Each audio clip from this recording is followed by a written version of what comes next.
Star Trek, Perry's Planet.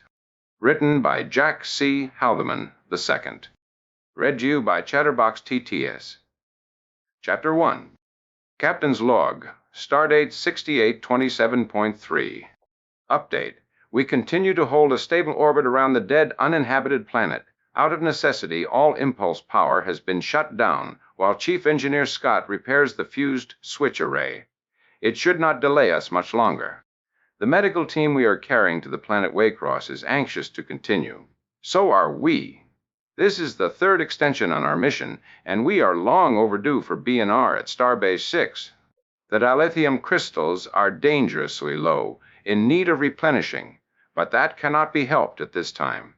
As soon as the repairs are completed, we will continue on to Waycross, where the medical team and supplies are urgently needed. From there, we will head for Starbase 6. The unnamed orange planet slowly rotated beneath the Starship Enterprise. It wasn't an important planet, just one in the right place. Like the detective who always sat facing the door with his back to the wall, Captain James T. Kirk felt more comfortable with an uninhabited planet at his back. It was security. It was habit. Engineering to bridge. Kirk here. Go ahead, Scotty. The captain sat in his chair, relaxed, alert. It was a relatively minor problem, an easy repair job, a nuisance nonetheless. Still, things seemed to be well under control. I've got the pesky switches fixed now, sir. I didn't think they'll be giving us any more trouble. The old chewing gum and coat hanger trick again, Scotty? Asked Kirk with a grin. Beggin' your pardon, sir. I dinna understand. Nothing, Scotty.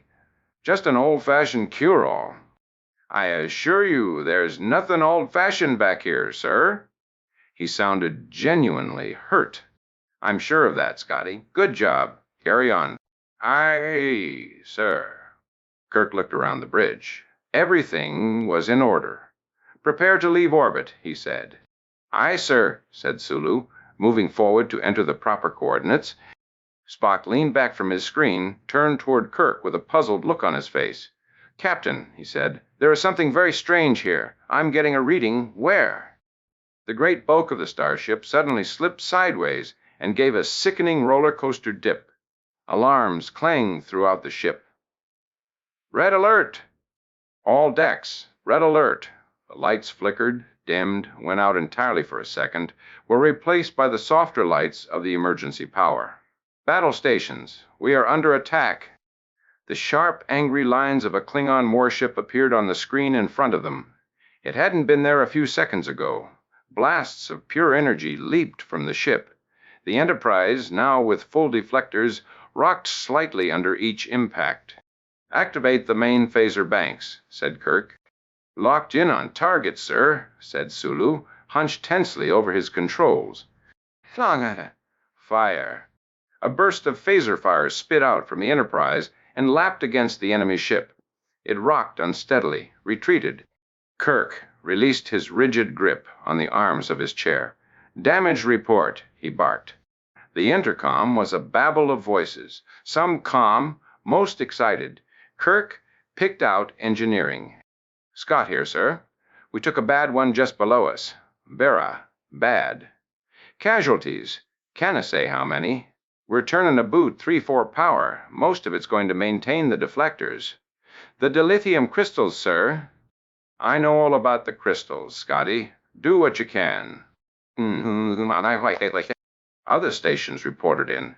They had taken one solid hit. It had done considerable damage, but the deflectors were holding. Captain, the ship is changing course. It seems to be heading for the other side of the planet.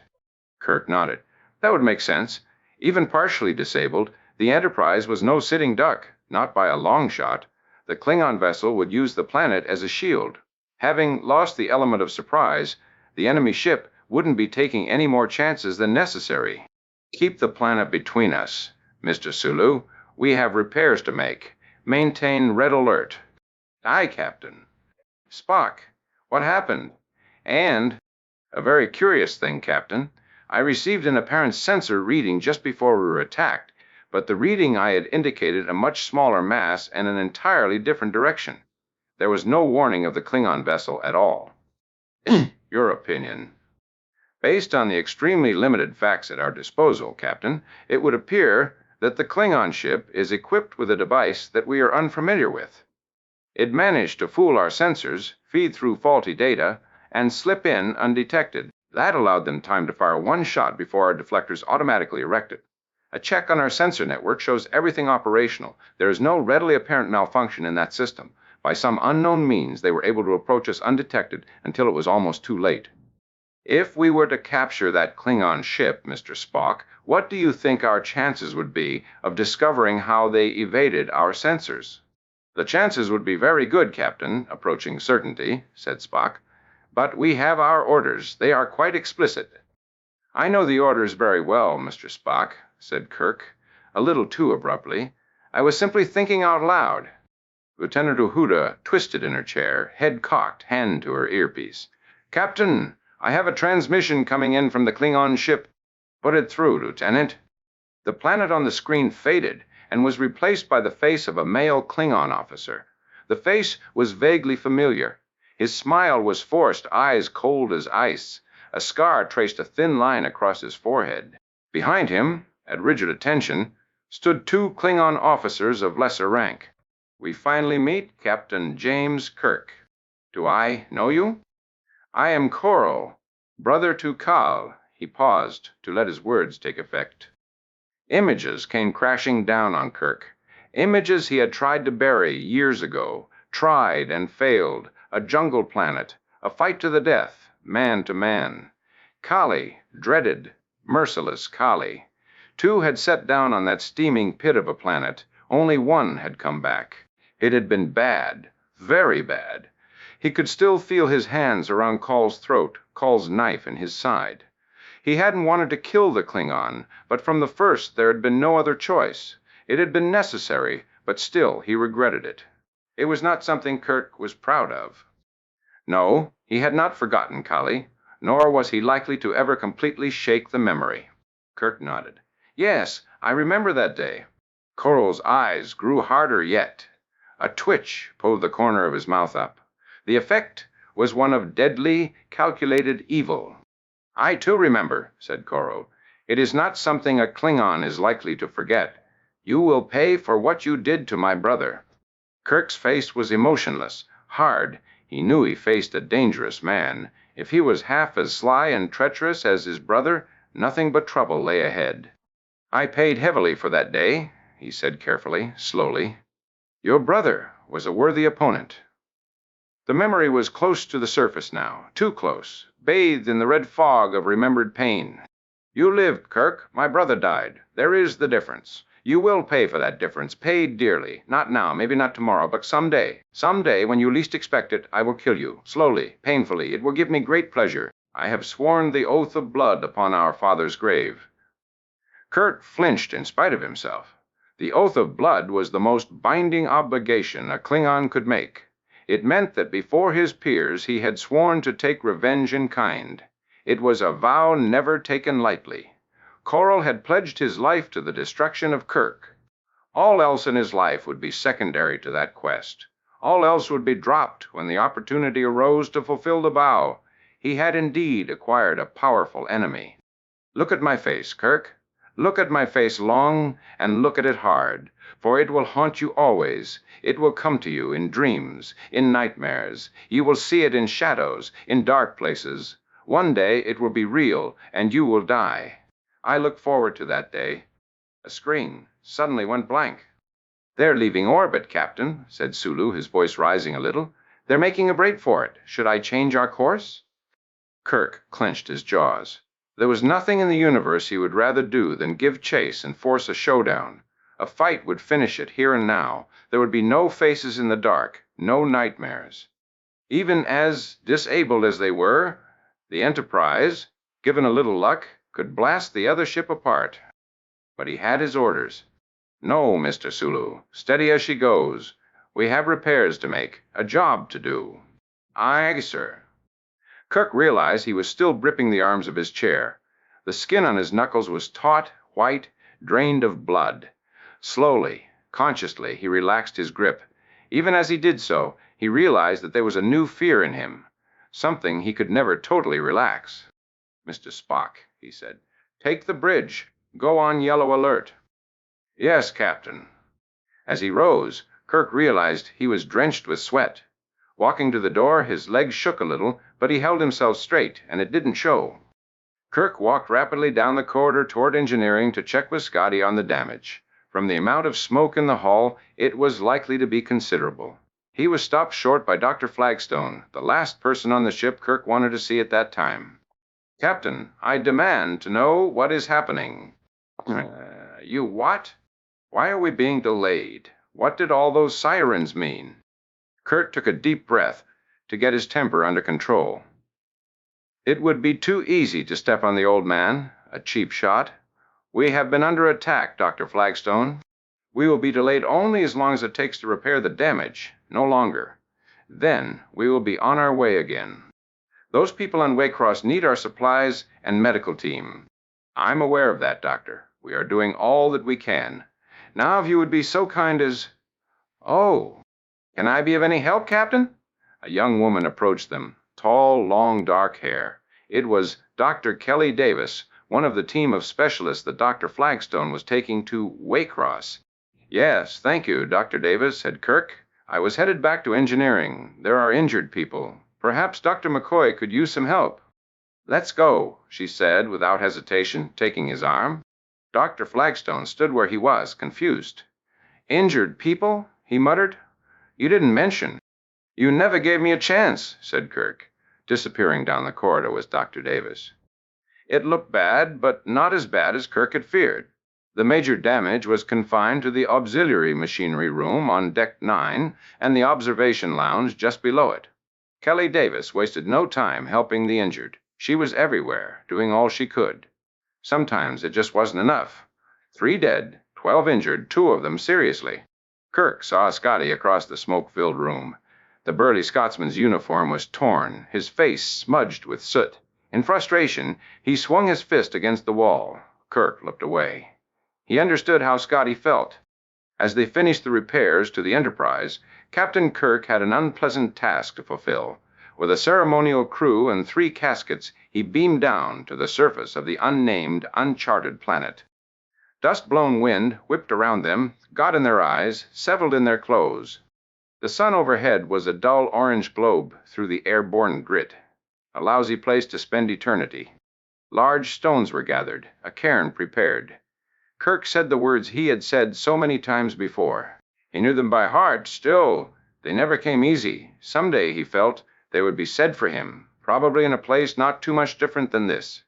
Dust gritted in his teeth. Dust to dust, he thought. A pile of stones to mark the passing of good men and women. They gave the planet a name. They called it Tombstone. Then they turned their backs on the dead and left. Life was for the living, and they had a job to do. Lives to live. Relax a little, Jim. You couldn't have prevented it. No one could. Kirk was far from relaxing. He sat on the edge of a diagnostic bed, muscles knotted, tense. "I feel like one of those targets at the academy, Bones. You know, the ones with the large circles painted on them. You are the ship, Jim. Which has the circle? Which do you worry for the most?" Kirk looked up sharply. "Does it make a difference?" he asked. "I'm the target, at least as far as Coral is concerned. They have the ability to sneak up on the ship at any time. They get me. They get the ship." He stared at the floor for a long second. "You're right, damn it, Bones. You always are. Okay, let's get it out in the open. I'm worried about me. I'm worried about the ship. I always worry about the ship. That's my job, my life. But I'm tired, and that worries me, too. I've been stretched pretty thin the last few months. We all have. Things just keep piling up, little things, big things. The ship has been through a lot recently. Too much, really. We both, the ship and I, show the strain. I wouldn't tell anyone but you. Of course you knew it already. So does Spock, of course." Kirk nodded silently. Spock wouldn't be first officer if he didn't notice things like that. He wouldn't be Spock, either. "The ship I can't prescribe for," said Dr. McCoy, turning. "But for its captain, I have a little medication that just might help." He took out a bottle of 5-star Dimian brandy.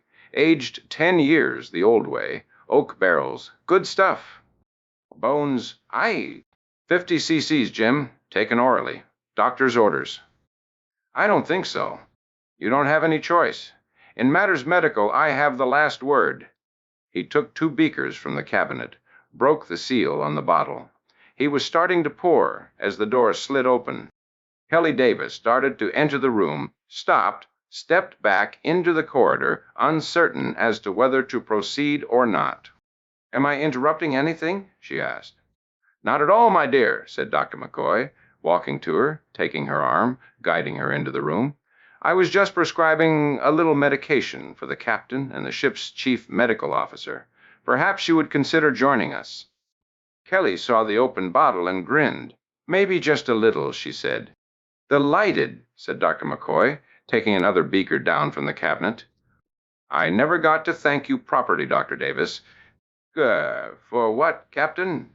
For getting me away from that. From Dr. Flagstone. I appreciated that. Also the way you cared for the injured. Thanks for both. She smiled, accepted the beaker that Dr. McCoy handed her. The injured. She stared into the beaker, swirled the amber liquid around. Well, that's my job. More than that, I guess. I've never been able to stand still when there's something I can do to help, to ease the pain. She took a small sip, made a face, and grinned sheepishly. Strong stuff. She suppressed a cough. Dr. Flagstone's okay, she said, or he will be when we get to Waycross. He's just puffed up with his own importance. He's really a very good doctor. And this is one very good doctor herself, said McCoy, sitting on the edge of his desk.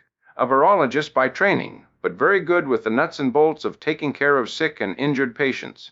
I'd be pleased to have her at my side any time, or be by hers.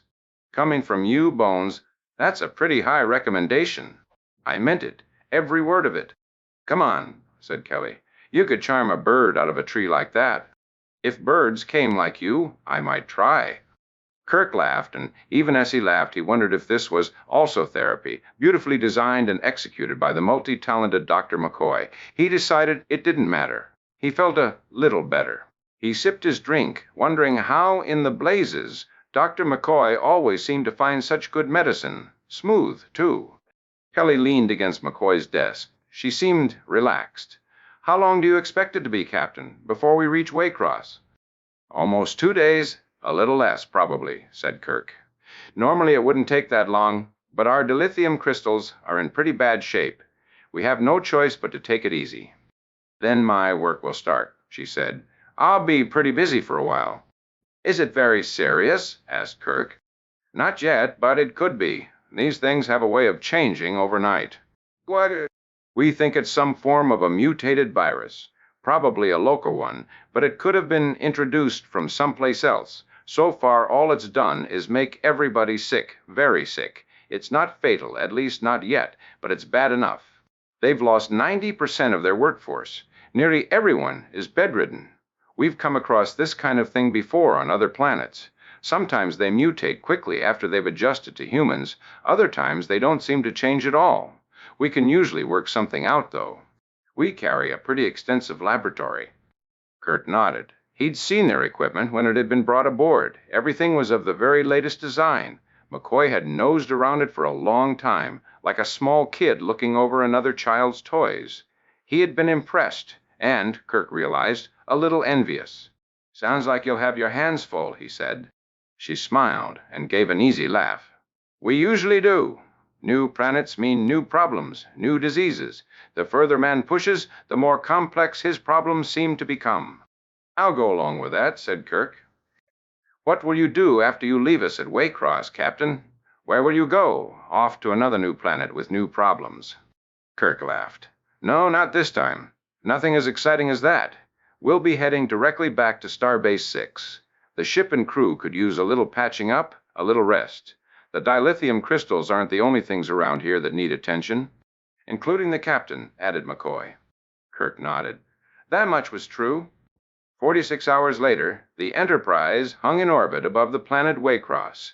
It had been an uneventful 2 days. Uneventful, that is, except for the strain of expecting the Klingon ship to appear at any moment, the strain of nursing the Enterprise along at half power, the strain of the past few months building among the ship's crew and officers.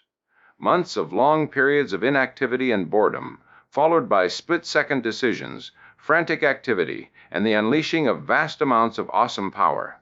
All this had taken its toll on the ship and crew. Most of them couldn't wait to beam down the doctors and supplies so they could head for Starbase 6 and their much-deserved rest. Captain Kirk settled into his chair on the bridge. The unloading was routine. Ensign Chekhov, go down to the transporter room and give Scotty a hand. The young man jumped to his feet. Yes, sir, he said, and was gone. He was always anxious to please, sometimes too anxious. Eventually he would make a top officer. Kirk was sure about that, but for now he had a few rough edges that needed rounding off. Kirk looked down at the green globe that was Waycross. Someday, perhaps, it would be a great agricultural planet. It had a good, rich soil, and a multitude of plants grew well there. As yet, there was just a small colony on the planet, but more would come, and the population would grow. In a way, the planet symbolized man's reach for the stars. It had been hard at first, very hard, but mankind was an animal that didn't give up easily. The rewards were slow in coming, but rich indeed. Now, man lived on a variety of planets scattered throughout the universe. It had been a struggle, but the results were well worth it. He wondered what it must have been like when all of humanity lived on a single planet with only one planet's resources. Grimly, he shook his head. He knew the facts, some of them. Mankind had come close to poisoning the only home they had. For a while in the 20th century, they had to live with the very real possibility that war could wipe out the entire human race. Now, scattered as they were, it would be nearly impossible. They also treated the planets they lived on more gently now, with greater respect. We have learned that much, he thought. I thought. In the subdued lighting of the corridor outside Transporter Room 3, a shimmer of light was briefly visible as a figure materialized. The man ducked into the shadows and quietly worked his way to the entrance. He pressed against the wall for a moment, and when he judged the time was right, he slipped inside. There were 4 people in the room, their backs to him, huddled around a pile of equipment on the auxiliary transporter platform. He made no noise. Dropping to his knees, he attached a small device to the underside of the controls to the transporter. Quickly, he connected a few wires, pushed them out of sight. He rose silently and went to the door, placing a small package off to one side of the room where he was sure it would be found later. Seeing the corridor was clear, he stepped out into it, whispered into a communicator, and vanished in a rain of sparkles. Satisfied that everything was in order, Ensign Chekhov slid the transporter controls into position. The room was filled with a blinding flash of light. It was the last thing he remembered. Kirk arrived at the scene just seconds after the emergency crew. Debris was everywhere. The room was filled with a thick black smoke. "What happened?" he asked. "Scotty, what happened?" "I didn't know, Captain. I was busy and sent Chekhov here to cough." "Is he?" "No, he's okay, sir. As well as can be expected, considering the circumstances. They were transporting the last of the lab equipment dune from here. Most of the doctors had already left from the main transporter room. The equipment was being sent from here. It must have been a malfunction. Everything blew on the platform." "At least it was only equipment," said Kirk. "I'm afraid not," said Scotty. "One of the doctors was staying behind to help load the equipment. A lady doctor." "Dr. Davis?" "Aye, that's the one. She's in vera bad shape. Dr. McCoy is with her now." Kirk shook his head. "Kelly." "Damn, what next? If anyone could save her life, Bones could." A security guard approached the 2 men. He held a small package. "Excuse me, Captain," he said. "I found this over by the door. It's "I know what it is," snapped Kirk, taking it in his hand. "Find out what happened." "Yes, sir," he said, backing off.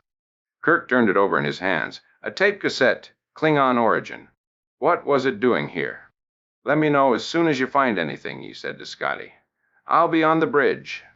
"Aye, sir," he said, watching the captain storm out the door. Lieutenant Uhura was startled when Kirk burst onto the bridge. There was a wild look in his eyes, a mixture of pain and rage.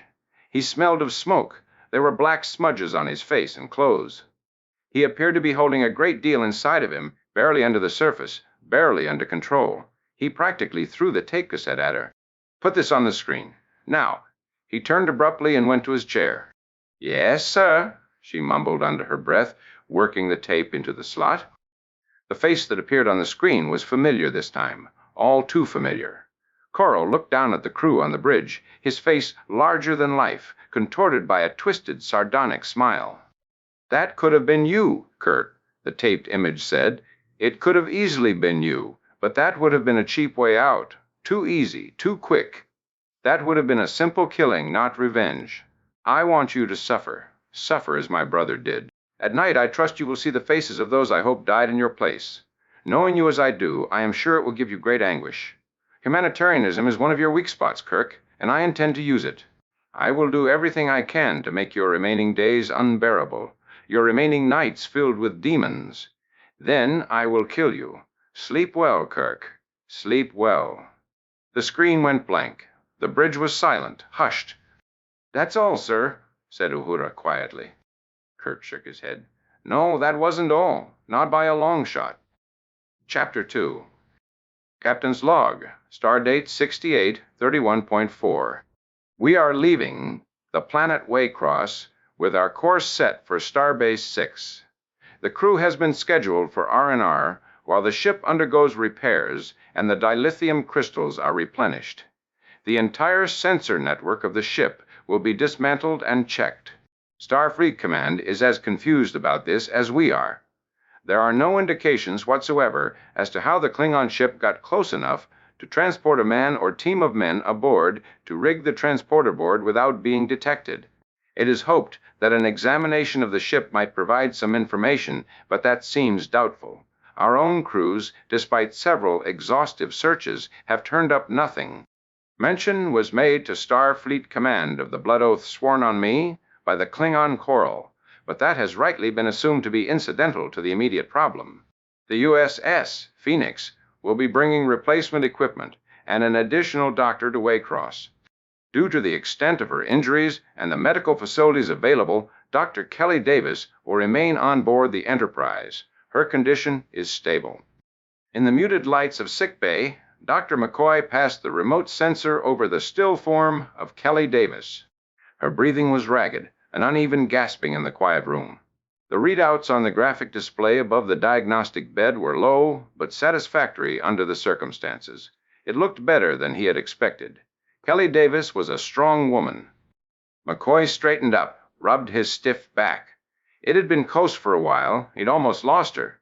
She would need lots of rest, but it looked like she was going to pull through. Now she slept, a deep sleep. Nurse Christine Chappell entered the darkened room, walked over to McCoy. "Excuse me, Doctor," she said, touching his sleeve. "I've finished with Ensign Chekhov. He and the captain are waiting in your office." McCoy turned away from the bed, nodded. "Keep an eye on her, nurse. If she starts to come around, give her a sedative. She needs the rest." Drawing up a chair, Nurse Chappell sat down beside the bed as Dr. McCoy left the room.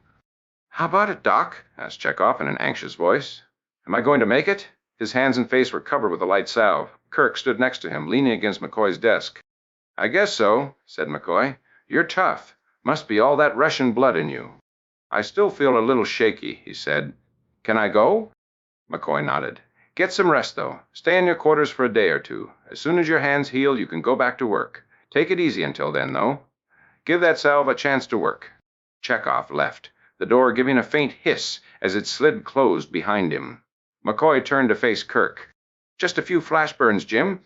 Nothing much to worry about. Nothing, that is, from the accident." Kirk looked at McCoy sharply. "What do you mean by that?" "I talked to him about the accident. There was a split second after he'd moved the transporter controls before the blast. He felt something was wrong and tried to shut down the board. He couldn't do it quickly enough." McCoy was silent for a second. "He blames himself, Jim, and in a way, he's right. That's just not possible." "I'm afraid it is. He should have been able to react fast enough to shut down the board. He had just enough time to do it, but he wasn't quick enough. I gave him a thorough examination. His reflexes are slow, too slow, suboptimal values almost all the way across. Nothing serious taken individually, but added together, they mean trouble." "What kind of trouble, Bones?" "Without getting technical about it, let me just say that he's generally weak and run down. I think this tour is finally catching up with him. It's been a strain, Jim, more than you probably realize." I could take Chekhov off duty for a while. We'll be arriving at Starbase 6 soon. It's not just Chekhov, I'm afraid. The problem's much bigger than that. I picked out 10 of the crew at random and checked them. They all showed essentially the same results as Chekhov. I have a strong feeling I could check 100 without seeing anything different. The crew needs shore leave badly. That's what we're headed for. McCoy shook his head. Not good enough, Jim. Not soon enough. If their work was less critical, it probably wouldn't be important. But this is a starship. A starship. At any time, the crew could be called on to perform like the superhumans everyone thinks they ought to be. They just won't be able to do it. Mentally and physically, they're way below par. I suggest you enforce an accelerated program of exercise and drill until we reach Starbase 6. I suppose you're right, Bones. They won't like it, but... Bridge to Captain, crackled Uhura's voice over the intercom. Kirk leaned across the desk to McCoy's unit, thumbed the button. Kirk here. Captain, you're wanted on the bridge. We have an incoming call from the USS Phoenix. A Vice Commodore Prop requests to speak with you. On my way, he said. Kirk out. Sighing, Kirk headed for the door. Prop was with Starfleet Command. I wonder what they want this time, he muttered. Lieutenant Uhura put the call through as soon as Kirk reached the bridge. He found himself facing the image of a man only slightly older than himself, a man who had gone through the ranks quickly. He was lightly bearded, heavy-set, looked like he was much more comfortable in deep space than behind a desk. He nodded at Kirk. It's been a long time, Jim, he said. True enough, Larry. Too long. Prop had served with Kirk several years ago. They'd had some good times together, been through some rough ones. What brings you to this corner of the galaxy? I got all tangled up in this Waycross business. You know me, Starfleet Command's chief flunky. If something goes wrong, just send old Larry out to fix it. I'll probably be stuck on Waycross for a month. Sounds like the old days, said Kirk with a smile. It is, just about. He paused, looked around. This isn't just a social call, is it, Larry? Asked Kirk. No, Jim. I'm afraid not. I've been in contact with Fleet Headquarters, and they wanted me to relay a message to you. It concerns a planet called Perry. Perry? I'm not familiar with that planet. Wouldn't expect you to be. We don't know much about it either, no more than you have in your computer. It was the destination of a group of colonists that left Earth some 300 years ago. The records back that far aren't too clear. It seems they used a modified ramjet, ion-drive ship, something archaic like that. Nothing was ever heard from them after they left the solar system. It was naturally assumed that the mission had failed. Many did, back in those days. I know that, Larry. But what does that have to do with us? We're headed for Starbase 6. Not anymore. I'm sorry, Jim. Orders from the top. You're headed for Perry now. Larry, we're way overdue for repairs. My crew needs a rest badly. This mission has already been extended 3 times. Starfleet wants to examine our sensors. What's so important about Perry? To begin with, it's inhabited. Starfleet Command received a one-way subspace transmission from them. Evidently, the colonists made it. Someone has to go. Guina has. First, you're the closest available ship of the Constitution class to the planet. Second, you're the most qualified person we have in the field right now to undertake this particular type of mission. What type of mission? Asked Kirk suspiciously. Well, diplomatic. You've got to be kidding. Sorry, no. The communication we received requested that the United Federation of Planets send a representative to discuss the possibilities of Perry joining the Federation. That's all they said. You're the best man we have for this, and the closest. It can't go any other way.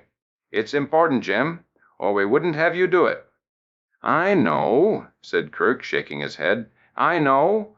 It's a bad time for it, that's all. Everyone's aware of the condition of your ship. The decision was reached that the circumstances warranted a slight delay. It shouldn't take long. I hope so, Larry. I sincerely hope so. As he broke the connection, Kirk thought of other diplomatic missions he'd undertaken. Some went smoothly, some didn't.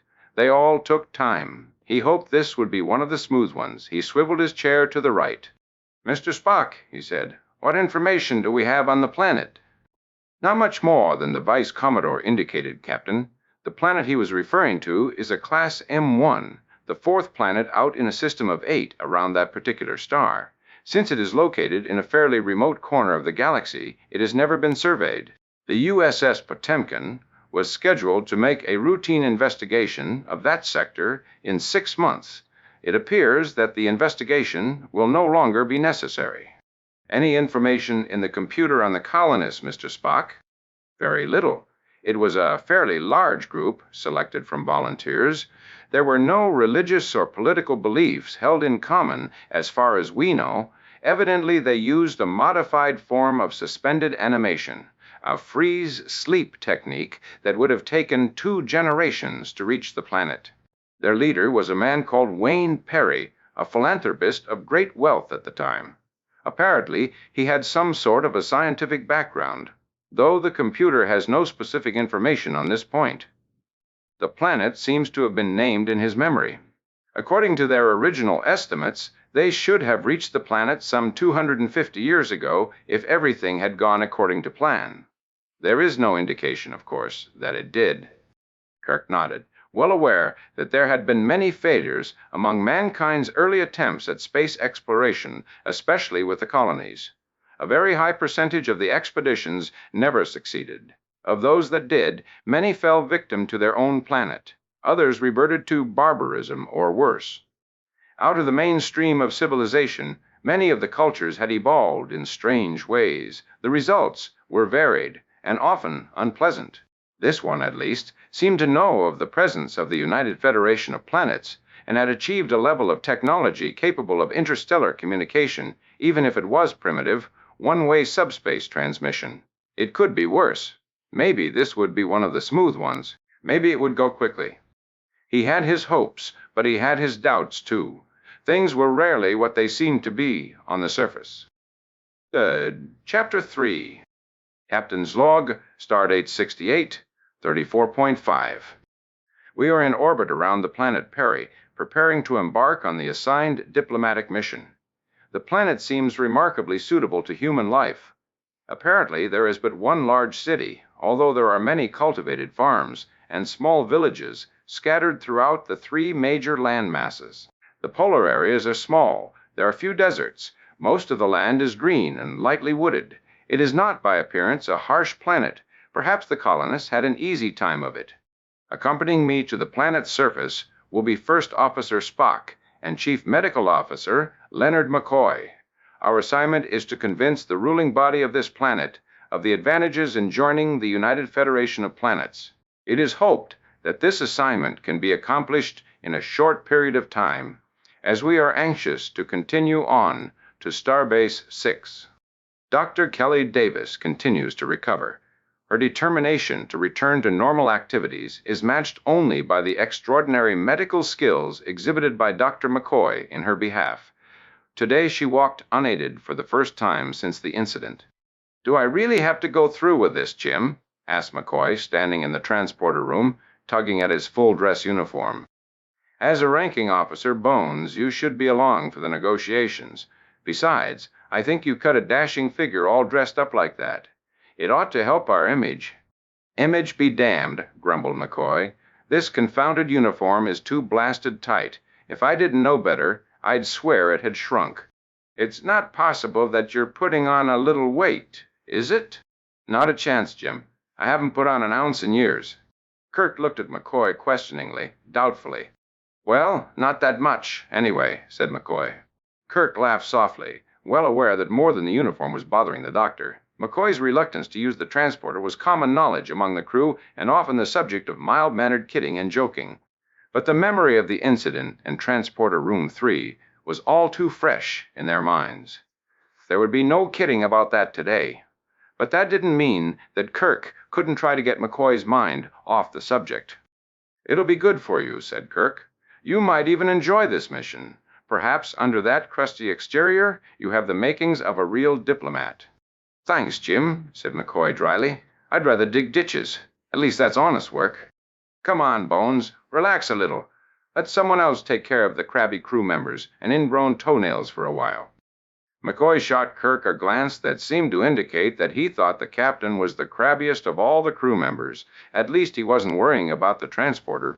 Spock entered the room with a tricorder slung over one shoulder. "Everything is in order, Captain," he said. "I have confirmed our appointment with their council. We will be met upon arrival." "Very good, Mr. Spock." Kirk paused, gave the transporter platform a quick, uneasy look, stepped up onto it. Spock and McCoy followed him. "Might as well get this show on the road," he said. "Take good care of the ship, Mr. Scott." "Aye, sir. I'll do just that." Kirk had a vague feeling of uncomfortableness, which he tried to bury. Everything had been thoroughly checked out. He wondered what McCoy must be feeling. "Energize." In the sparkle of 3 glittering columns, the men materialized in the middle of a broad, cobblestone square. 2 of the men wore expressions of immense relief. The third was stony-faced and calm as ever. Nothing ever seemed to bother Spock. He unstrapped the tricorder and took some preliminary readings. Kirk and McCoy caught the relief in each other's faces and broke into silly, sheepish grins. The buildings surrounding the square were short, solid, and obviously well built. The liberal use of stone and rough wood in their construction seemed to be an indication of a rustic background, while the presence of plastic and more modern materials indicated an advanced technology of some sort. It would take a while to gather impressions, sort everything out. It was cool. The air was fresh and clean. The arrival of the free men hadn't caused much of a stir. Although the square and surrounding area wasn't exactly crowded, it wasn't deserted either. Strangely enough, nobody seemed to pay much attention to their unorthodox method of appearing.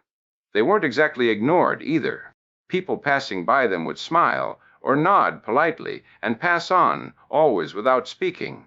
They were all dressed alike, men and women, children and adults, in slacks with loose shirts, all a similar shade of dark brown.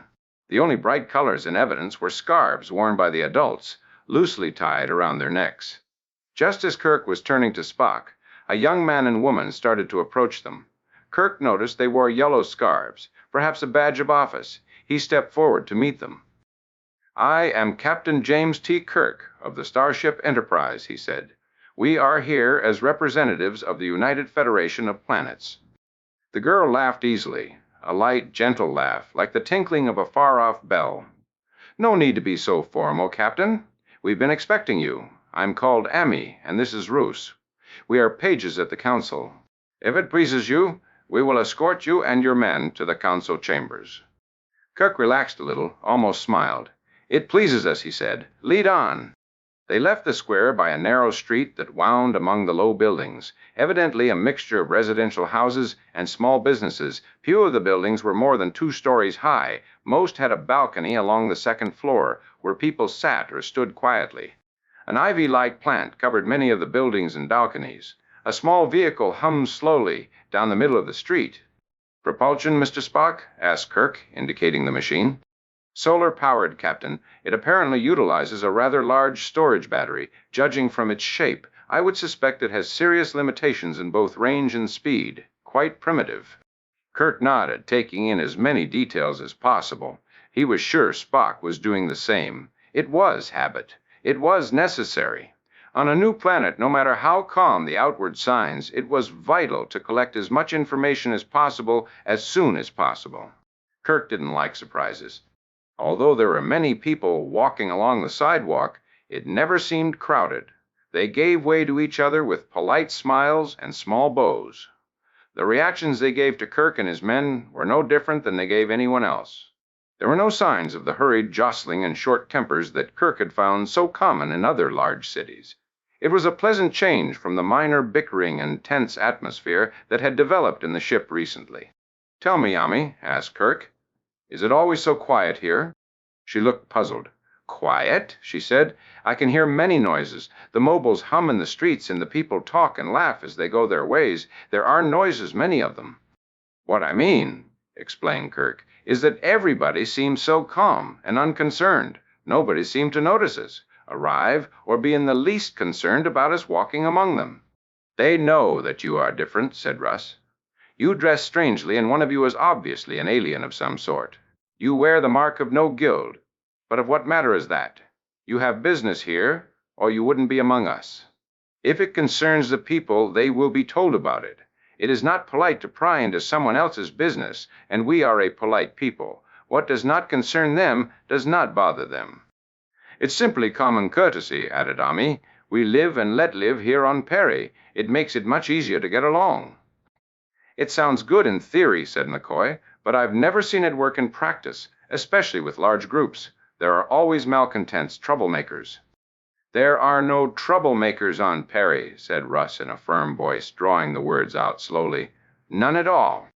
As they continued down the sidewalk, McCoy wondered what Russ meant by that. So did Kirk. Spock was busy taking unobtrusive tricorder readings as they walked. He had found some interesting pieces of data. Very interesting. It wasn't far to the council chambers, a small, nondescript building not much different from any of the surrounding ones.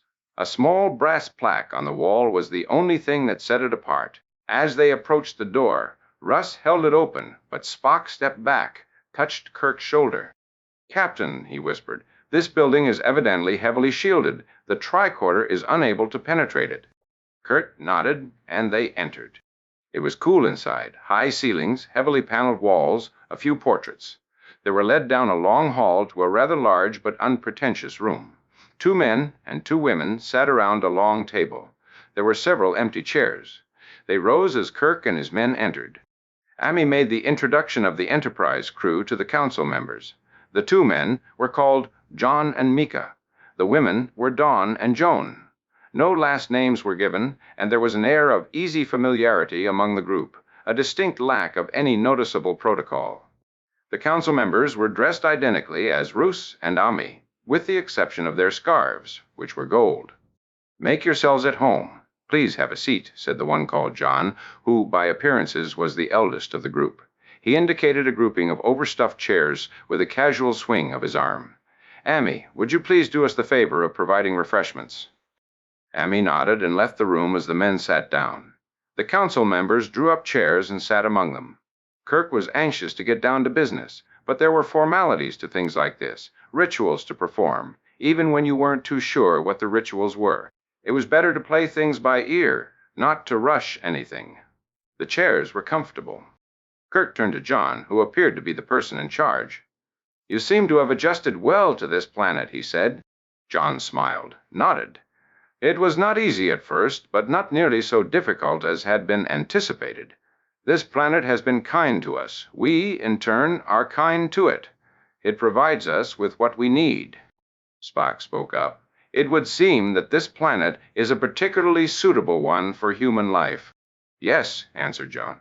It was our ancestors' first choice. When they arrived, the colony began immediately. They worked hard. We have all worked hard. He paused, looked up as Ami entered the room with a tray ringed with small glasses, piled high in the middle with delicate pastries. Ah, refreshments, he said. Ami stopped in front of Kirk. He took one of the glasses and a pastry. Although he wasn't hungry or thirsty, he waited until everyone was served and stood to offer a toast. Ladies and gentlemen, he said, raising his glass, to peace across the universe. John smiled broadly. Yes, indeed, he said. Peace by all means. Peace by any means. Kirk tipped his glass in reply, drained it as they did. It was warm and sticky, didn't seem alcoholic at all. He sat down, turned to John.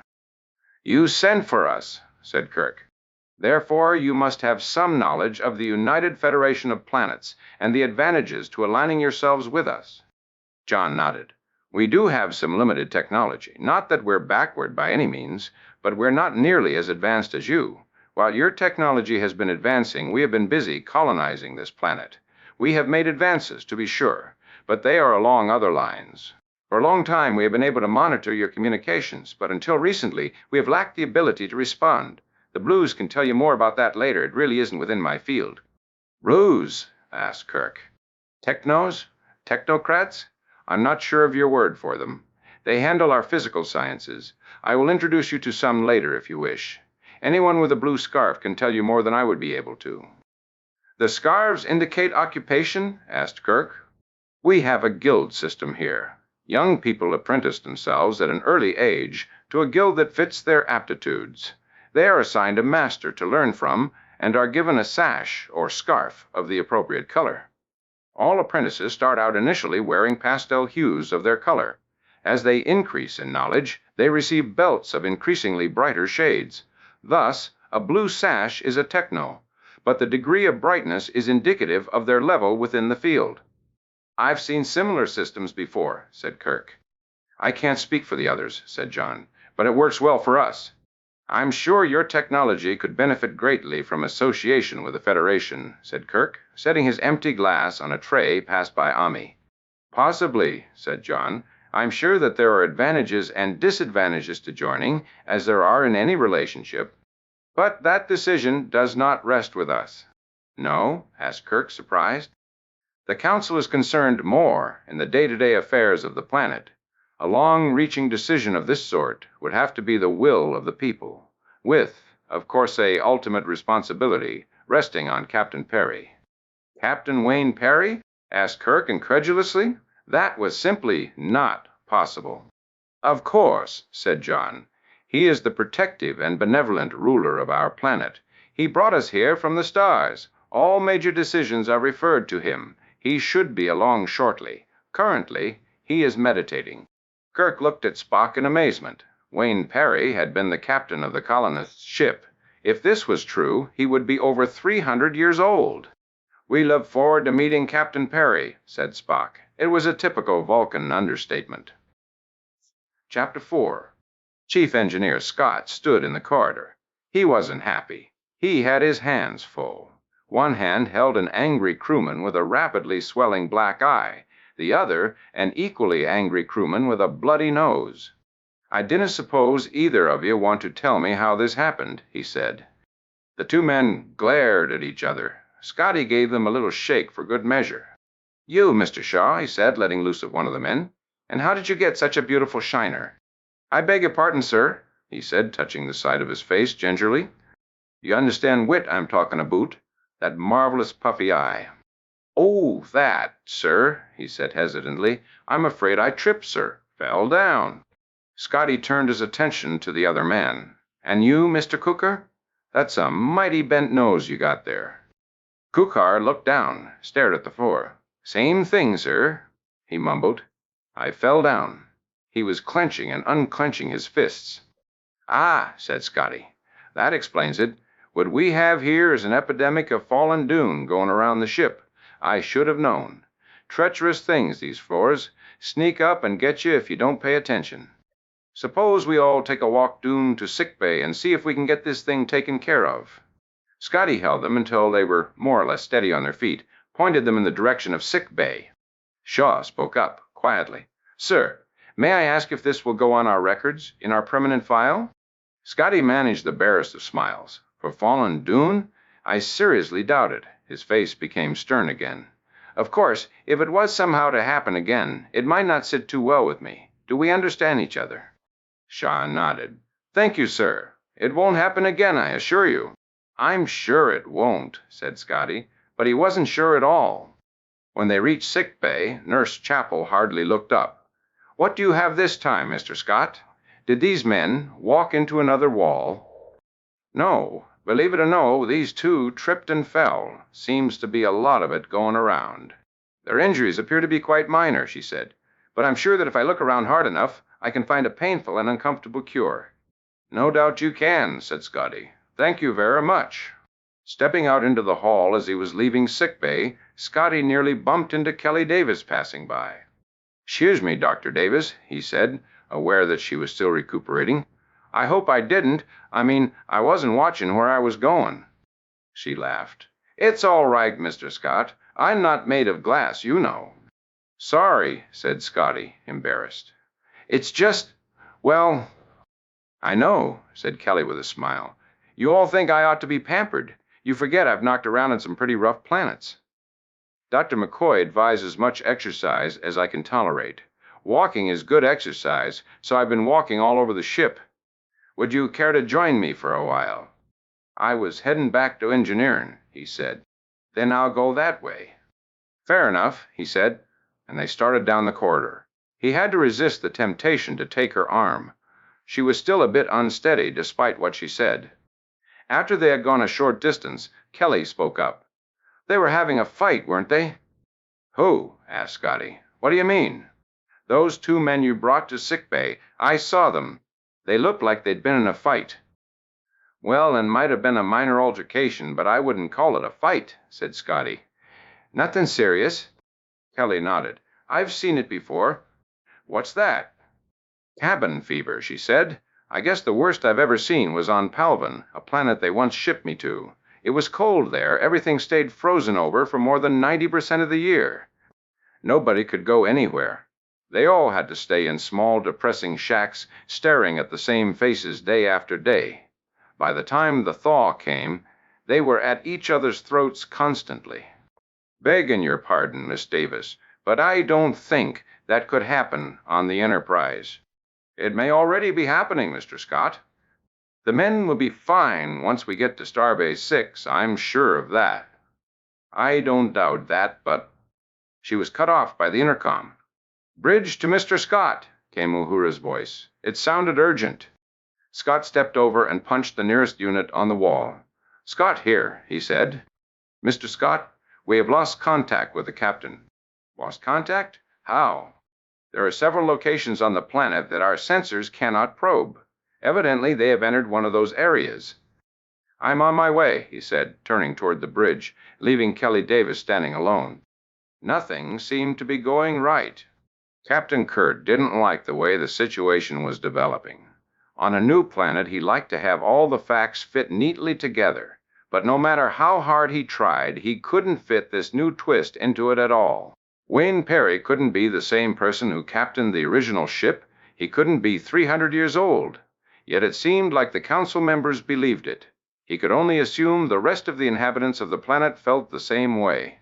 It didn't make any sense at all. At any rate, one thing that Kirk had learned in his years of command was to roll with the punches, expect the unexpected. To his credit, his composure didn't slip a notch as a side door slid open and a man apparently in his mid-30s appeared. Sandy hair, just a touch of gray. He looked younger than the council members. Everybody rose. It had to be Wayne Perry, whoever he was. He looked friendly, alert, dignified. He looked anything but 300 years old. Gentlemen, he said to the Enterprise crew, please be seated. I must apologize for not meeting you when you arrived, but I was otherwise occupied. He flashed an engaging smile. You must be Captain Kirk.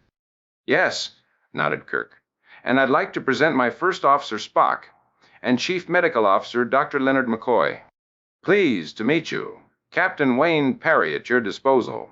I suppose you come equipped with a lengthy and informative sales pitch for the United Federation of Planets. Kirk smiled. I'd hardly call it a sales pitch. We're not trying to sell you anything, just to outline the advantages of aligning yourselves with the Federation. Perry leaned back in his chair. We've been aware of the Federation for quite some time, but until recently we have lacked the ability to communicate with you, or the desire, for that matter. Your presence in the galaxy was an interesting, if somewhat abstract fact to us. We have been much too busy on this planet to worry about the affairs of other civilizations. Now this is changing. Oh, said Kirk. In what way? Our people are showing a renewed interest in space travel. We lack the facilities to achieve that. They also feel, and I agree, that interaction with other people, other civilizations, would keep us from becoming too fixed in our ideas. We do not wish to stagnate as a colony. We wish to grow. Input from other sources would be of great benefit to us at this time. I'm sure that we, in turn, have things to offer the Federation. It could be mutually beneficial. I'm sure it would be, said Kirk, who was sure of no such thing. So far, all he had seen was a fairly pleasant planet, somewhat backward in technological achievements. If they had anything to offer other than being a nice place to visit, he hadn't seen it yet. Suppose I give you a little background on the Federation, he said. Please do, said Perry. Basically, the United Federation of Planets is a democratic, political entity, lending support and information to its member planets. We cover numerous star systems, including many planets, such as Earth and Vulcan, Mr. Spock's home planet. The Federation maintains a considerable variety of services that the planets may draw upon. For example, we have highly advanced medical facilities connected to computers that hold an immense amount of information. The technology of many different races would be available to you. Upon joining the Federation, you would send representatives to the Federation Council and thereby have a voice in its policy. In addition, you would come under the protection of Federation law. That last sounds a little unnecessary, said Perry. We have no crime on this planet. Kirk doubted that, but decided not to press the matter. I have noticed that things seem very relaxed here. We pride ourselves on having developed a peaceful way of life. Perhaps that is what we have to export. Peace is a commodity that's always in demand, said Kirk. Unfortunately, the supply is often short. I assure you that is not the case here. We do not believe in violence. An admirable policy, said Kirk, but not always practical. It could be, said Perry. Given the right conditions, it could be. Even under the ideal conditions, people would still be human, said Kirk. We would still need laws and regulations. He opened a folder he had brought down from the ship. I have here a copy of the Articles of Confederation, along with a synopsis of how they would apply to your planet. He stood up, set the papers on the table in front of Perry, who looked down at them with detached interest. Abstract these, John, if you will. Prepare a public referendum on the subject. He turned to Kirk.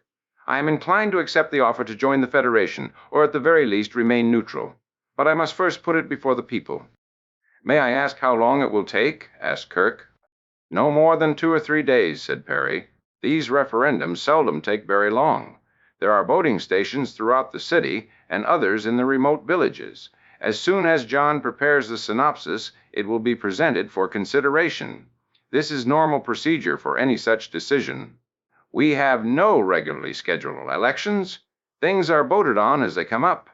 In the meantime, I would consider you and your crew our guests here on Perry, and would urge you to avail yourselves of whatever we may offer you. McCoy leaned over to Kirk. Shore leave wouldn't be a bad idea, Jim. This looks like a nice enough planet, and I needn't remind you that the crew badly needs a rest. Kirk nodded. He didn't have to be reminded, Spock, he said. Any objections? None that would preclude shore leave. Captain. Then it's settled? Asked Perry. Yes, said Kirk. We'll stay until the question has been decided. Thank you for your generous offer of hospitality. We accept it. Good, said Perry, rising. Now, if you'll excuse me, I have other things to attend to. It has been a genuine pleasure talking with you. The pleasure has been mine, said Kirk, as Perry left by the same door he had entered by. John gathered the papers from the table. You'll have the referendum posted this afternoon, he said. In the meantime, please make yourselves at home. We use no currency in the city since we operate on a work exchange basis.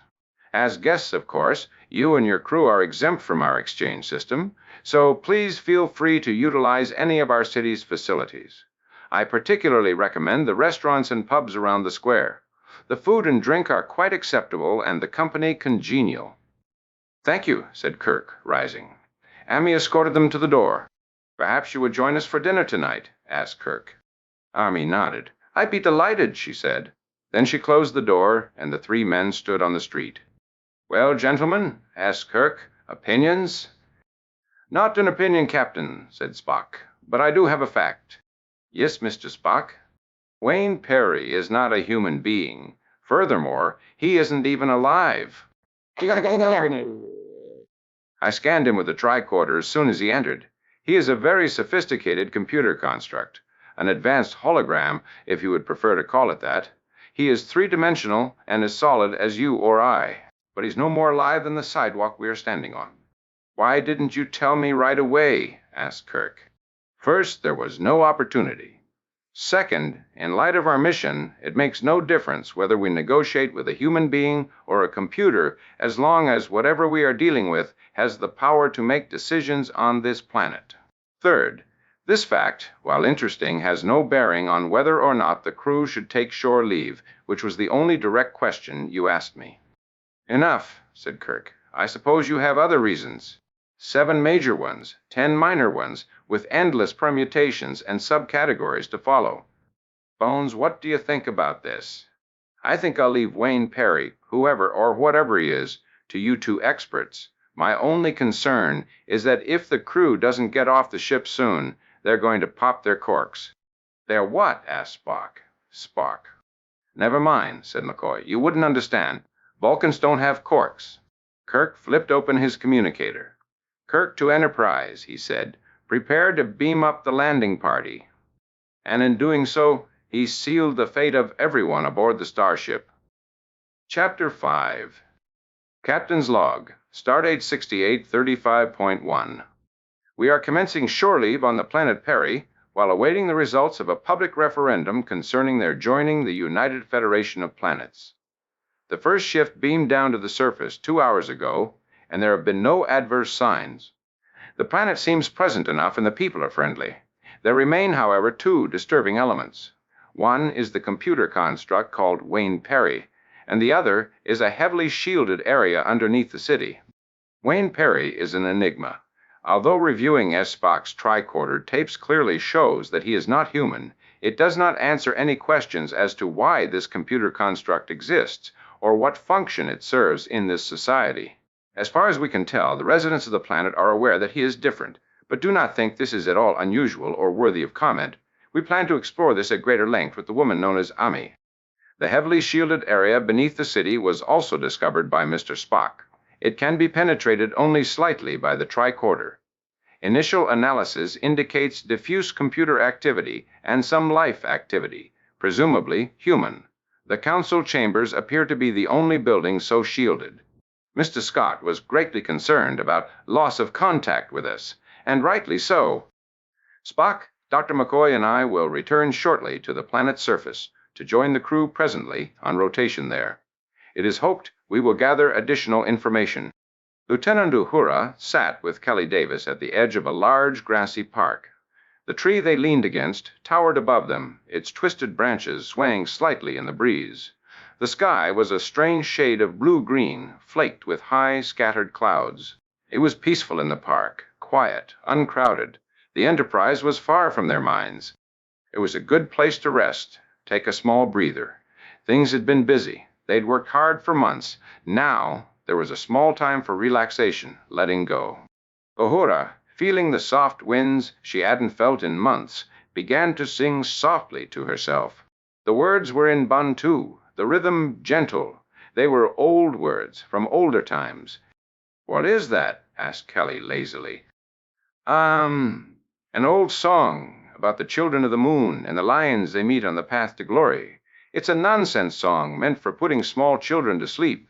I learned it sitting on the lap of my mother's mother. It was an old song even then. We had songs like that on my planet, too, said Kelly. I dreamed of one last night, ships on a golden sea. It seemed real. Where did you grow up? Asked Uhura. A planet called New Enid. I've heard of that. It's a desert planet, isn't it? Kelly laughed. You might call it that. Most people do. It never really seemed that way to me. It was home, that's all. Kids don't seem to mind things like that as much as adults. Of course, I remember the heat, but even more I remember the coolness of my bedroom, the rustle of the prickly bush outside my window. I was just a child at the time. You left then? Asked Uhura. My parents were killed by a sickness that swept the colony. I went to live with my Uncle Joe, who taught astronomy at the university on Paka II. I was only 10 at the time. He saw I got a good basic education. When I graduated from the med school at the university, I was only 19, the youngest doctor on the planet. Of course I was highly motivated. I went into virology. Her voice trailed off. She paused. For my parents, I guess. I can understand that, said Uhura. I've never been able to stay put, settle down. Seems like I've been on the move ever since then. People keep trying to stick me in a lab somewhere, to teach, do basic research. But I want to work with people. If they put me behind a desk, I'd die. I know what you mean, said Uhura. Life on the Enterprise can get pretty hectic, but I wouldn't trade it for anything. She paused, smiled. Well, almost anything. I suppose if the right man came along, you might reconsider? Asked Kelly with a laugh. It's a possibility, grinned Uhura. A distinct possibility. They leaned back, relaxed, watching the other people in the park, mostly couples. They were the only two from the Enterprise in sight. The park was a remote one, at the edge of the city. They had chosen it for just that reason. Uhura had been feeling hemmed in lately. Kelly was good company.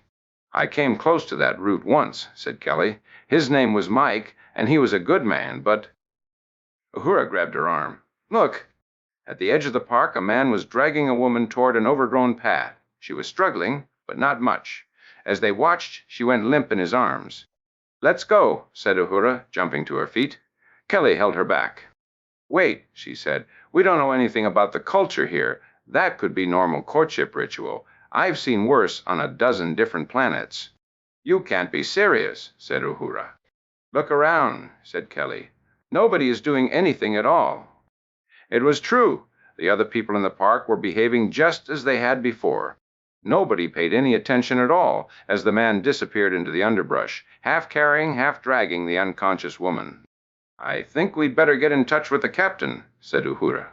It was impossible, Scotty told her, not at this time. The captain was in conference on the planet's surface and had left word not to be disturbed unless absolutely necessary. They decided that it could wait. In the meantime, they left the park to seek out whatever passed for the local police department. Neither woman had noticed the man was scruffily dressed, that he wore no scarf. The wooden sign swung in the breeze above the door. The Crossroads Tavern it read, embellished with a rough drawing of a glass of beer and a plate of food. Amy had recommended the pub to Kirk, and they sat at a table in the back with McCoy and Spock. Other crewmen from the Enterprise were in the establishment, eating, drinking, and mingling with the local people. A trio of stringed instruments was playing on a raised platform by the bar. The air was filled with good music, quiet conversation, and soft laughter. Kirk felt the friendly atmosphere and tried to relax. How long have you been a page? He asked, sipping his beer. It was served warm, but tasted fine. Since I was 12, said Ami. It is customary on Perry to pledge an apprenticeship before your 13th birthday. My father had been a member of the council, so it was natural, though not required, that I pledge my services to them. I have not regretted it. Will you automatically become a council member someday? Asked McCoy. He was finally out of his dress uniform and feeling a lot more comfortable. No, said Ami. It doesn't work that way. There are many pages, but only a very few of them will be elected to council seats. The rest will serve in a variety of other ways, ranging from advisory positions to dealing with the paperwork. There's always a lot of paperwork. Kirk laughed. I've noticed that's true on almost every planet. People and paper just seem to go together. It seems like there must be some sort of a symbiotic relationship between humans and forms printed on paper. I know what you mean, said Ami, but it's not as bad here as it could be. Computers take care of most of that for us. Spock and Kirk looked at each other. Do you have a lot of computers here? Asked Kirk, keeping his voice calm and conversational. Yes, I think so. Or maybe they're all branches of one big computer. I'm not sure. They keep track of a lot of things, our credit system, for example. I noticed you don't use any form of money here, said McCoy. How does that work? Ami fumbled in a pouch she carried and pulled out a small plastic disc, passed it to McCoy. Each of us has a disc like this, she said. The computer codes it with a credit for the amount of work we do. When we purchase anything, the amount is subtracted from our total balance. The computer does it all. We never really know our exact balance. The disc is supposed to turn orange if our account is low, but I've never seen it happen to anyone. McCoy passed the disc back. It sounds complicated, he said. It isn't really. We never think about it. The computer handles everything. It appears you must have a pretty sophisticated computer system, said Kirk. I guess it is, said Ami. I don't know very much about it, though. You'd have to ask a Red about it, or maybe a Blue. They'd know. I suppose Captain Perry would know, too, said Kirk. Oh, yes, said Ami. Perry knows just about everything. Where you going? I after the Arge. Of course, said Ami. He ought to. He's our ruler. They're supposed to know everything, or they wouldn't be rulers. That's obvious. Has anyone but Captain Perry ever ruled this planet? Asked Kirk. Ami looked puzzled. What a silly thing to ask. Of course, Perry is our only ruler. There is only one Wayne Perry. It would be ridiculous to have more than one, don't you think? Certainly illogical, said McCoy with a wry look toward Spock. If that's an attempt at humor, said Spock dryly, I fail to see the point of it. You wouldn't, said McCoy. Kirk turned to Amy. What works on one planet doesn't necessarily work for others. Some planets, most of them, change their leaders quite often. Why would they want to do a thing like that? Many reasons, said Kirk. Some people feel it makes their leaders more responsive to the public and its needs.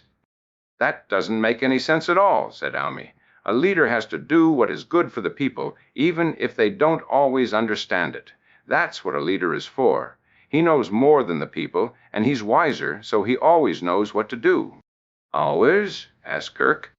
Almy nodded seriously. Always, she said. Even good leaders die, said Kirk. Almy blinked, sat back sharply. Why would they do that? Leaders don't die. Do you think they live forever? Wayne Perry does, she said firmly. How can you believe that? Kirk asked. There are many things I don't understand, she said. But I am a good citizen, and a good citizen does not question the things that are. Wayne Perry led the council when my father was a boy, and his father before that. That is the way it is and has always been. A harsh noise diverted Kirk's attention. He looked toward a table in the front of the room and saw Sulu in an animated discussion with Wade Moody, a machinist's mate. Sulu looked irritated. McCoy touched Kirk's arm. Looks like a little steam is going to be let off, he said. Kirk nodded. He wasn't surprised at all. The strain the crew had been under was bound to show itself here and there. It wouldn't hurt to let the two of them pound it out a little, but not here. It would create a bad impression on the local inhabitants. They'd be better working it out in the gym aboard ship. Excuse me a second, he said to Almy, rising from his chair. As he left the table, he saw that he was already too late. Sulu was standing, his face a mask of anger, his arm drawn back in readiness to swing at Wade. The swing was never completed. Suddenly, Sulu's face went totally blank, devoid of any expression whatsoever. He fell to the floor in a limp heap, as if he had been a puppet whose strings had been cut. Bones, shouted Kirk. McCoy was already on his feet, his chair flying out behind him. Together they rushed toward Sulu. The crew members in the pub had grown quiet, concerned about their fallen comrade. The trio unexplainably continued to play. The natives remained casual, looked the other way, studiously ignoring the situation. McCoy gave Sulu a quick examination. The young man looked pale. His breathing was shallow. Jim, said McCoy. He's in deep shock. I've got to move fast. Kirk flipped open his communicator. Kirk to Enterprise, he said sharply. Scott here, sir. Medical emergency, Scotty. Get a fix on the three of us. Beam us aboard, quickly. Aye, sir. Sir. Kirk looked at McCoy bent over Sulu's unmoving form. Sulu's eyes were open, but unseeing. He seemed to be drifting away. Kirk had seen death many times, and once again he felt the beat of black, leathery wings. Why? And this was going to be one of the easy ones. The room faded away. Chapter 6. As Kirk, McCoy, and Sulu materialized on the transporter platform, two nurses rushed into the room, pushing a stretcher. McCoy and Kirk lifted Sulu's limp form and swung him onto it. McCoy bent over Sulu, waving the medical tricorder over his body. His face was set in a hard frown. I don't understand this, Jim, he said. A minute ago he was dying. I'm sure of that. And now? Sulu sat up, looked around him. His eyes were dazed, but clearing rapidly. What? How did I get here? Is this some kind of a joke? Take it easy, Mr. Sulu, said Kirk. You were out cold a minute ago. Dying, he thought, but did not say dying. What are you talking about? I feel fine. Readings are all normal, Jim. Looks like the same switch that turned him off so quickly, turned him on again. Any ideas? None. None at all. You'll want to take him to sickbay and check him out completely, of course. I'll have some tests to run. He shook his head. Lots of tests. Sickbay? Asked Sulu. Have you all lost your minds? There's nothing wrong with me. Suppose we let the good doctor be the judge of that, Mr. Sulu, said Kirk. What do you remember of the incident? What incident? I was talking to Moody, and the next thing I knew, I was up here with this crazy doctor poking at me. You don't remember the fight? Asked Kirk. Or the argument? Sulu shook his head. There was no argument, certainly no fight. We were having a couple of drinks and some quiet conversation. Kirk and McCoy looked at each other, shook their heads. McCoy frowned, put away the tricorder. I'd like to get started on those tests as soon as possible, he said. Do that, Bones, said Kirk. And when you're finished, get in touch with me right away.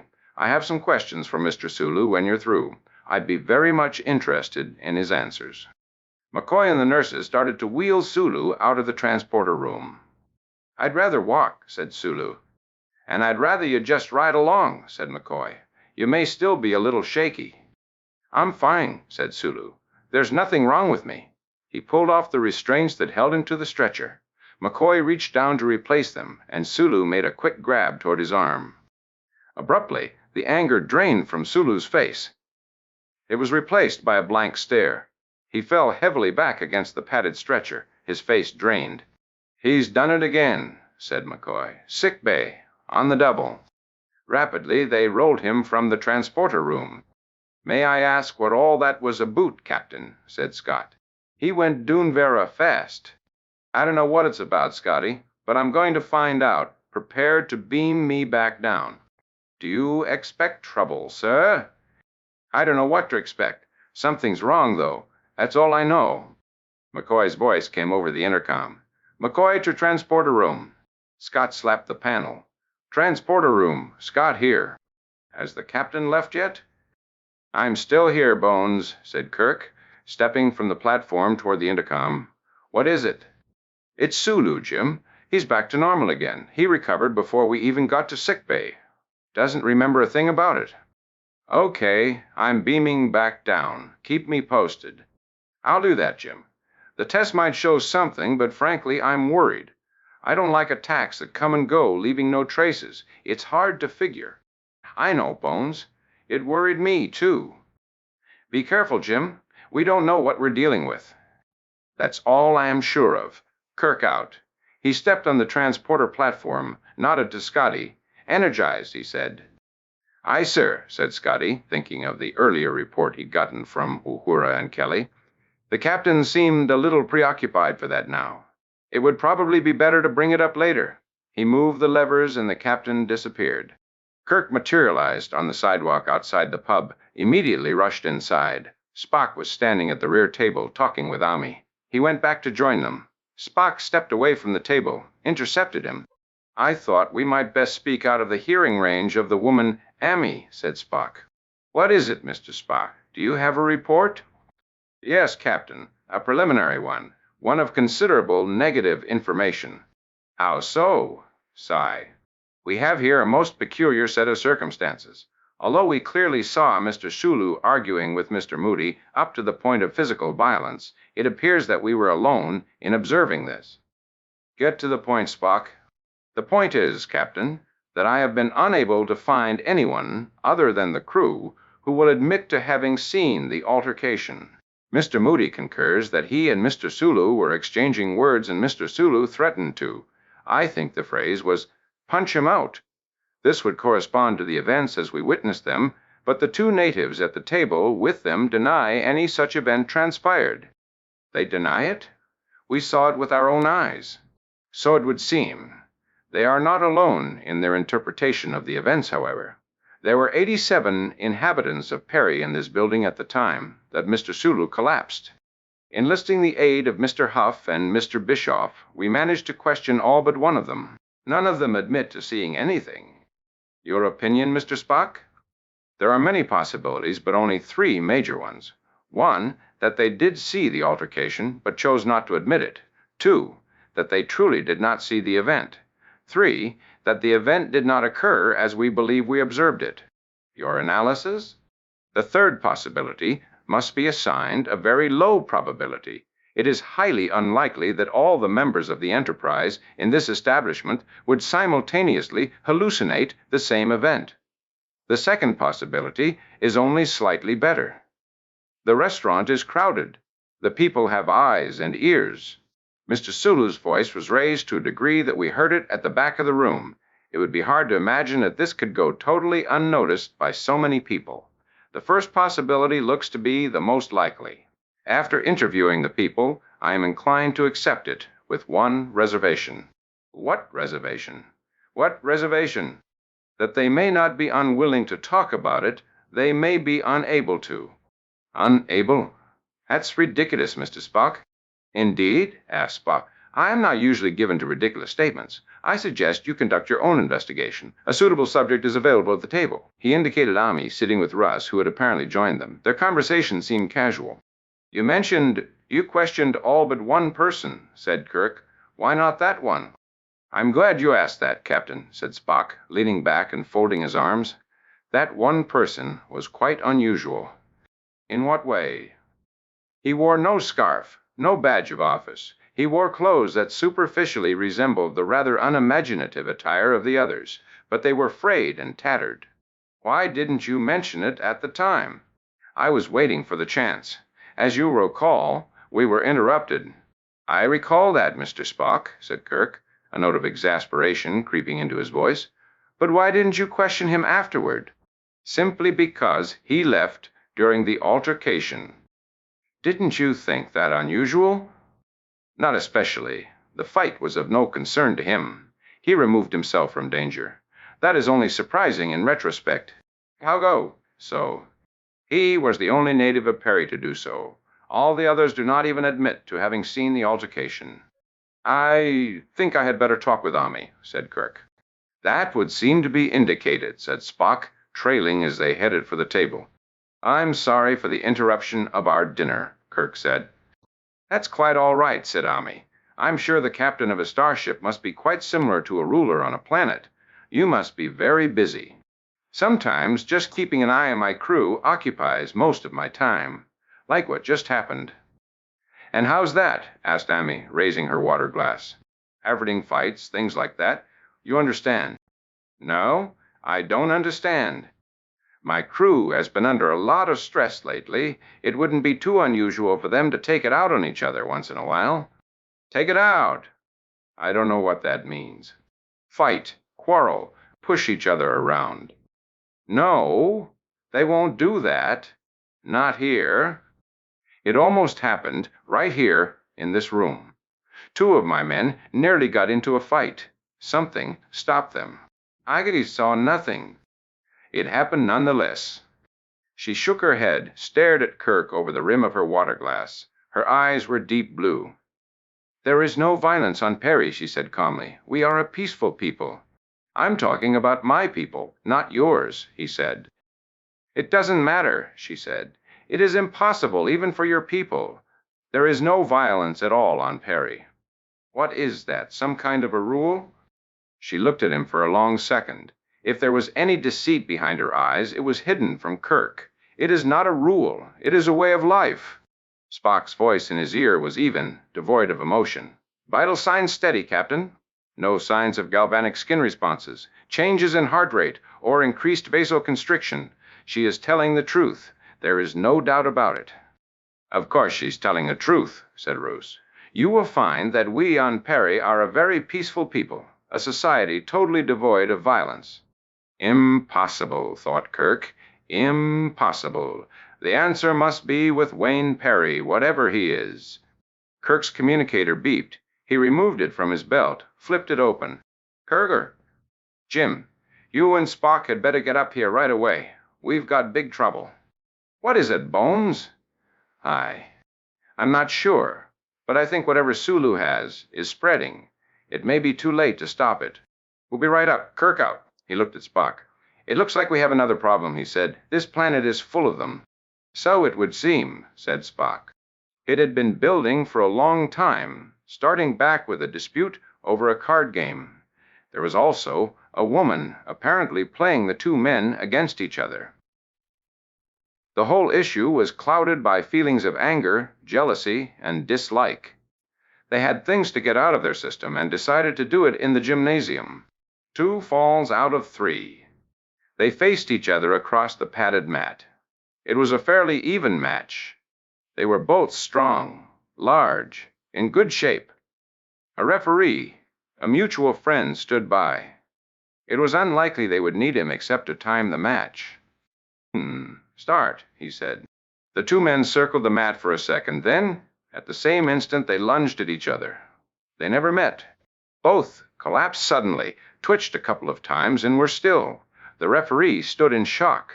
The first thing that crossed his mind was that they had both suffered simultaneous heart attacks.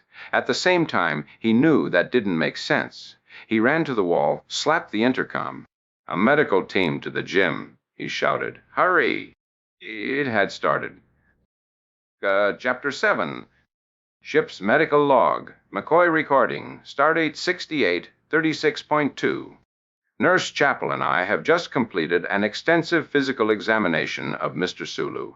Aside from a minor scrape on the chin, accidentally incurred on the Planet Ferry, there are no detectable signs of physical abnormalities at all. Following an observation by Mr. Spock that Mr. Sulu's 2 episodes of unconsciousness were preceded by uncompleted acts of violence, we arranged a small experiment. An attempt was made to induce hostile action from Mr. Sulu. This proved unexpectedly difficult. Even when provoked, he exhibited no violent tendencies. It was necessary to refer to his confidential psychological report in order to produce an area sensitive enough to evoke a response from him.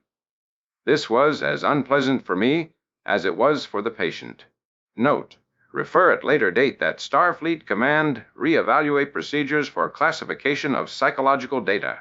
I don't feel that even I should have such ready access to data this personal.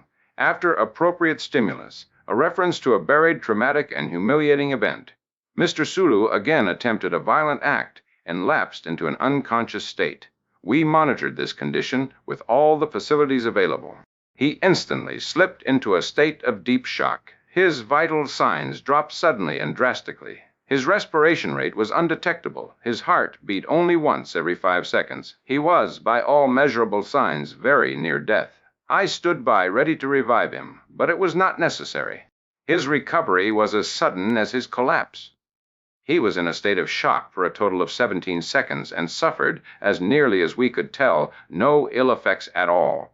5 seconds after regaining consciousness, all his vital signs were perfectly normal. No signs of stress remained.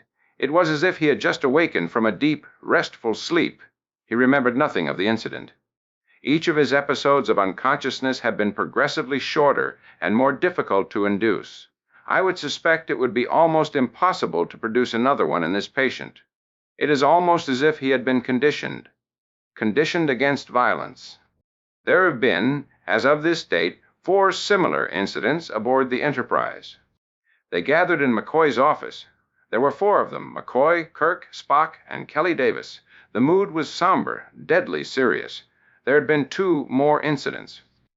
We're all agreed, I take it, that these periods of unconsciousness are preceded by acts of uncompleted violence? Asked Kirk. We seem to know the what, but not the how or the why, said McCoy. It's an intriguing situation, said Spock. When I observed the woman, Amy was telling the truth that there was no violence on Perry. I had formed a hypothesis of some sort of psychological conditioning or patterning. That, however, could not have affected Sulu or the rest of the crew so soon. Regrettably, I had to abandon the hypothesis. It was an interesting one. Unfortunately, it is no longer valid. Your invalid hypothesis is all very interesting, Mr. Spock, but we need some valid ones. Kirk's voice was sharper than he had intended. His frustration was showing. I was simply discussing a discarded line of reasoning, Captain. I know that, Spock, said Kirk. What we need are valid lines of reasoning. I wish I'd never brought Sulu up to the ship, said McCoy, but it seemed like the thing to do at the time. It was the correct procedure, said Spock.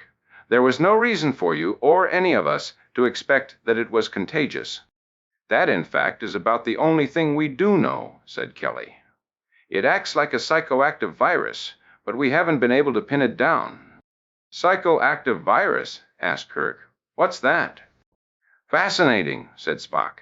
It would fit all the parameters we have so far observed. It's just that we have no solid evidence, said McCoy. If it's a virus, it's a damn sneaky one. Will somebody tell me what's going on? Asked Kirk in exasperation. That would explain the rapid transmission, said Kelly. Since some of the people exhibiting the symptoms have never been on the planet's surface, it seems logical that Sulu brought it up. Or we may have all brought it up for that matter. That's quite possible, said Spock. The probability is quite high that we are all infected. Stop, shouted Kirk. Will someone please explain to me what this is you're talking about? What is this infected business? Is some germ causing all this? Bones? Not a germ exactly, Jim, but a virus. And we're not sure that's the correct answer at all, but it fits the data better than anything else we've come up with. Like I said, though, we don't have any concrete evidence for it. You said it was a psycho. Kirk searched for the word. Psychoactive virus, Captain, said Kelly. That's kind of a loose term for a virus with psychological effects. How does it work? We're just guessing, said McCoy. But if it is a virus, it's probably dormant or inactive until something triggers it. In this case, we think it may be reacting to a change in the body chemistry associated with rage or violence. When it senses those changes in the body's normal chemical balance, it fires itself up and shuts the body down. Temporarily, thank goodness.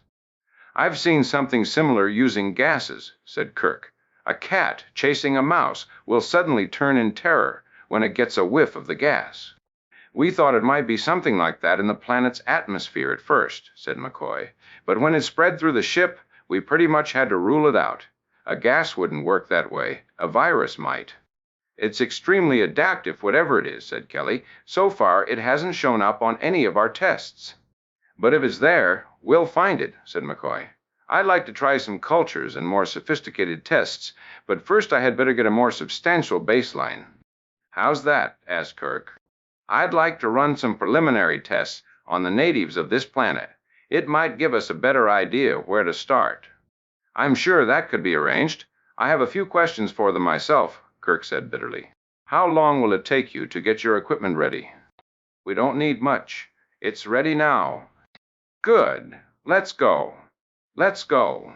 In the rush of things, Kelly had forgotten to mention to Kirk about the violence she had observed on Perry. It didn't seem as important as the work they were doing. It could wait. When they arrived on the planet's surface, they split into two groups. McCoy and Kelly Davis went to look for suitable subjects to test, and Spock and Kirk headed for the council chambers. The building seemed deserted. The only member in the chamber was John, the eldest one. He greeted them warmly and pleasantly. Kirk was in no mood for small talk. I wish to talk with Wayne Perry, he said. Impossible, said John. Quite impossible at this time. He is a busy man, and presently his attentions are elsewhere. I don't care how busy he is. I've got to speak with him, said Kirk. John shrugged. I don't see what good it will do, but I'll put your request through to him. He may or may not respond. John pushed aside a panel recessed on the table in front of him, revealing a keyboard and a small screen. It was obviously a computer access terminal. Spock looked questioningly at Kirk as John tapped the keys. He will see you shortly, said John, sliding the panel back into place. In the meantime, why not make yourselves comfortable?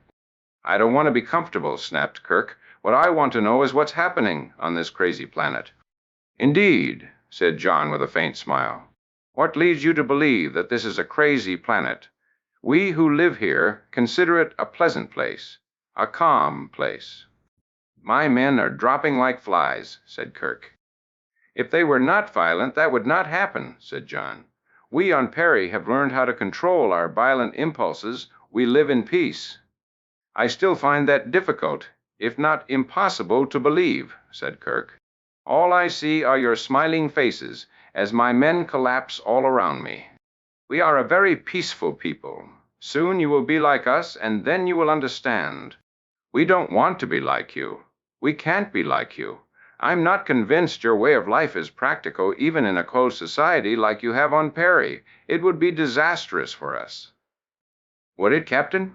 Really? I think you will feel different when the whole universe learns to live in peace. There will be no need for violence.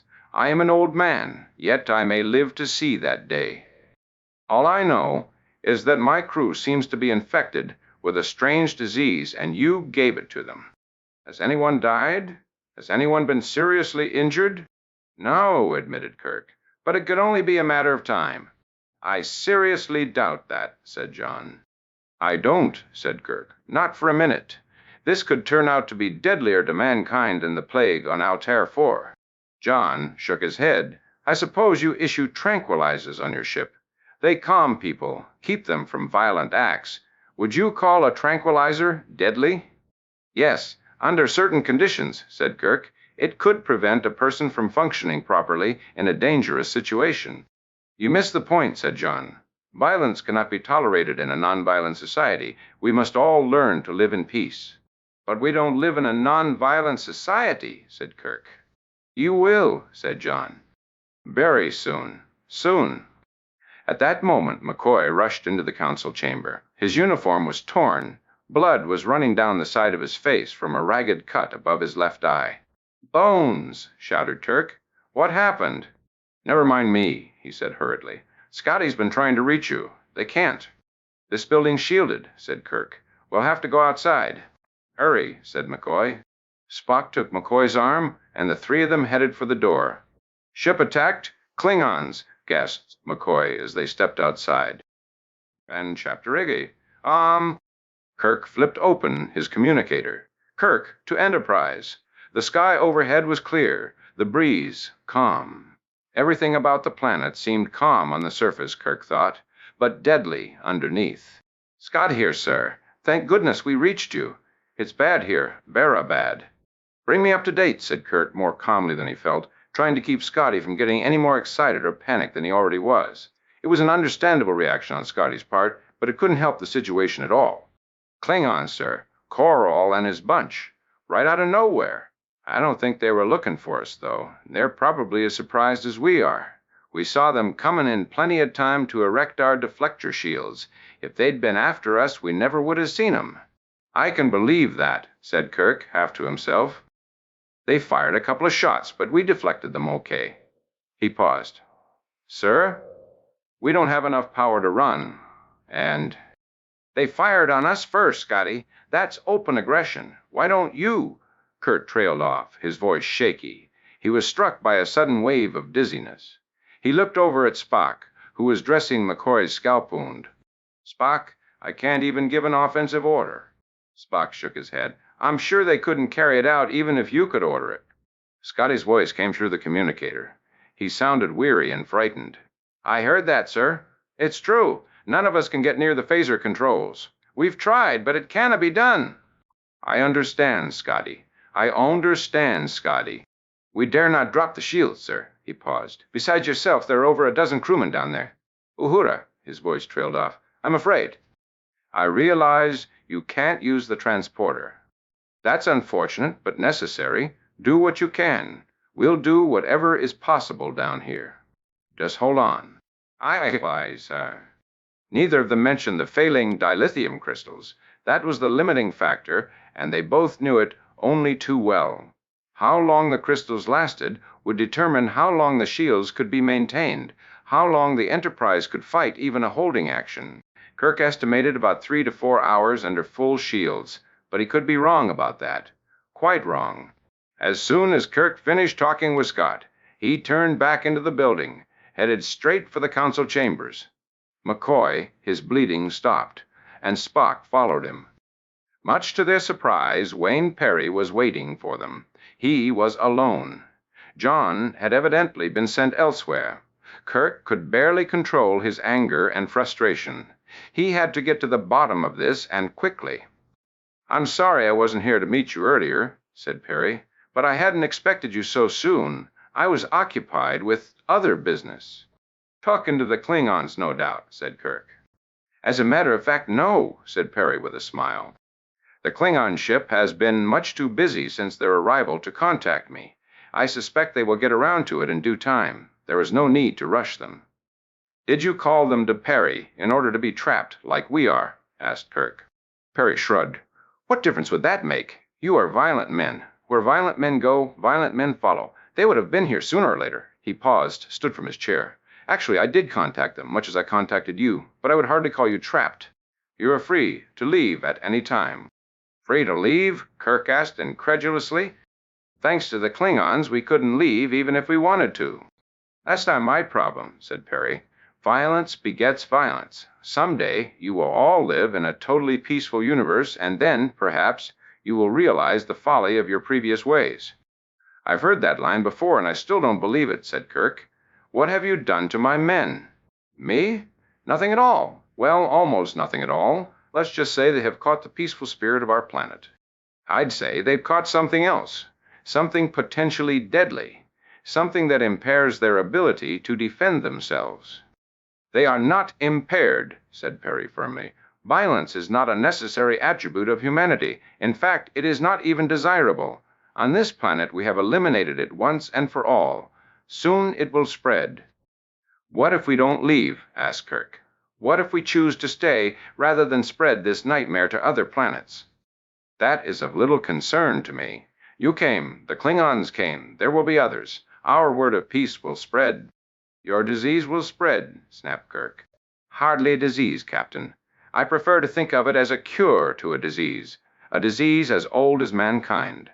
Throughout history, violence has always stood in the way of man's reaching higher goals. This is the perfect solution to that. Hardly perfect, said McCoy bitterly, even on your own planet. Perry and Kirk turned to look at McCoy. Spock sat calmly beside him, taking everything in. Dr. McCoy, isn't it? Said Perry. I'm sure I don't understand what you mean. There are people on this planet that are plenty capable of violence of all sorts. He touched the side of his head gingerly. I just had a run-in with one of them. How does an attack with a blunt instrument sound for violence? Or kidnapping? What? Said Kirk. Somebody hit me. When I came around, Kelly Davis was gone.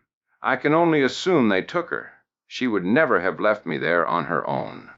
You are certainly mistaken, Dr. McCoy, said Perry. Nothing of the sort could have happened on this planet. I suggest that you are confused. Perhaps your head injury, probably an accident, has impaired your mental processes. You are most likely hallucinating. I most certainly am not, said McCoy.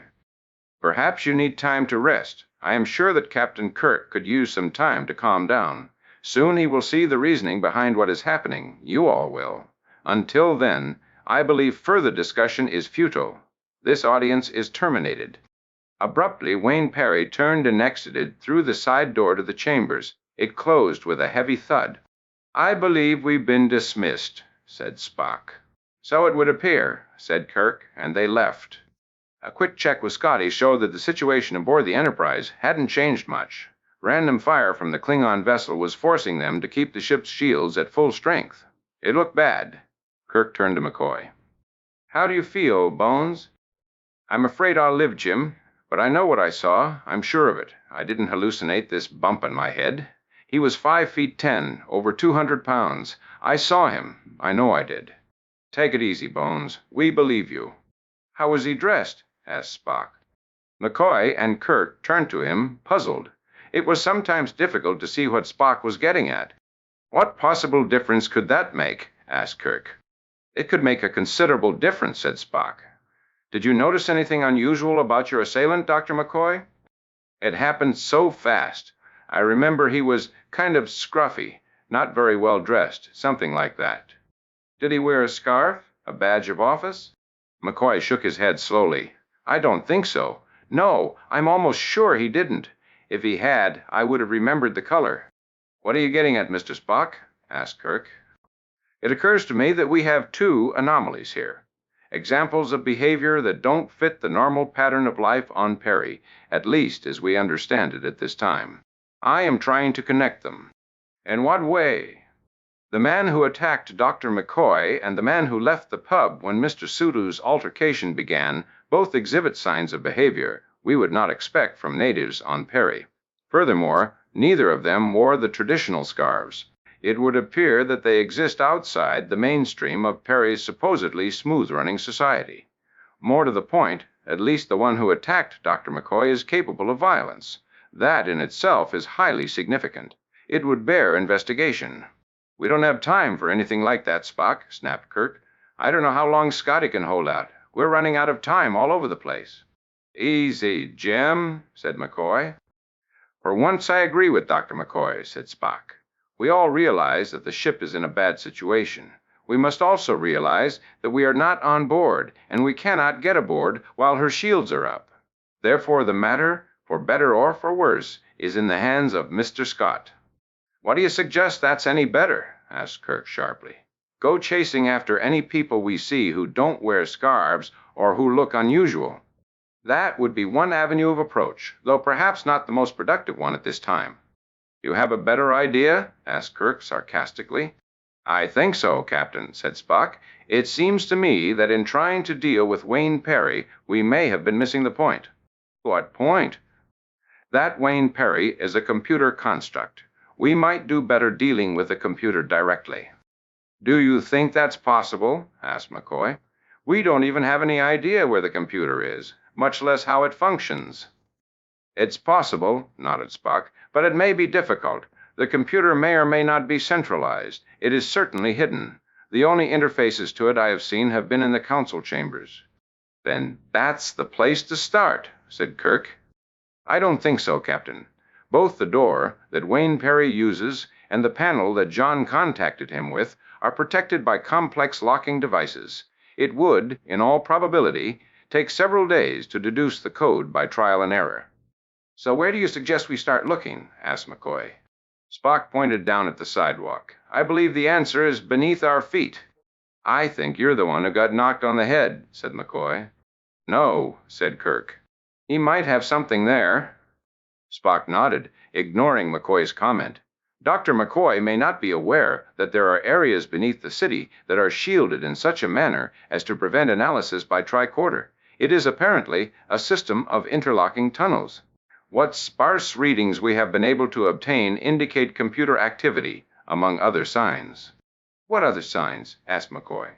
Signs of life, said Spock. Evidently humanoid life. Wayne Perry never mentioned that, nor did Amy, said McCoy. Precisely the point, Doctor. Doctor. Spock may be right, said Kirk. It isn't likely that Perry would admit to his mistakes. If there are people on this planet unaffected by whatever has hit us, it's likely they might be there. Also, the central computer. It would seem logical, said Spock. So where do we start? Asked McCoy. We start by keeping our eyes open, said Spock evenly, unhooking the tricorder. Kelly Davis opened her eyes slowly. Everything was blurry. Her head hurt. She moved her fingers, legs, arms. Everything seemed to work. Nothing was broken. Thanks for small favors, she thought. Still dizzy, the room spun around her, everything out of focus. Kelly, a whispered voice. Familiar. She blinked twice, focused with a conscious effort. A face took form. Uhura, she said. Shush, said Uhura, raising a finger to her lips. They might hear you. Her left eye was swollen shut. Who? Asked Kelly. Uhura shuddered, and Kelly followed her gaze to the doorway. 3 men stood there, ragged, brutish. They wore no scarves. Without consciously noticing the knives and blunt clubs they carried, Kelly was instantly aware they were quite capable of violence, any kind of violence. She was right. Chapter 9. Ship's log. Lieutenant Commander Scott, recording, stardate 68, 45.3. The situation remains critical. There seems to be nothing we can do but maintain a defensive posture. Even that is limited by the failing dilithium crystals. It is no longer possible even to leave or change orbit while maintaining the shields at the necessary level. As long as the Klingons continue their sporadic firing, we are helpless. In addition, contact has been lost with Lieutenant Uhura. According to reports from the planet's surface, Dr. Davis is also missing. Since she was not issued a communicator, she cannot be traced from the ship. An attempt has been made to jury-rig the phaser controls so that they could be triggered without conscious thought. It was a miserable failure and cost us considerable time. Our position is deteriorating rapidly. We are running out of options. Scotty's burly frame filled the captain's chair. He felt as uncomfortable as he looked.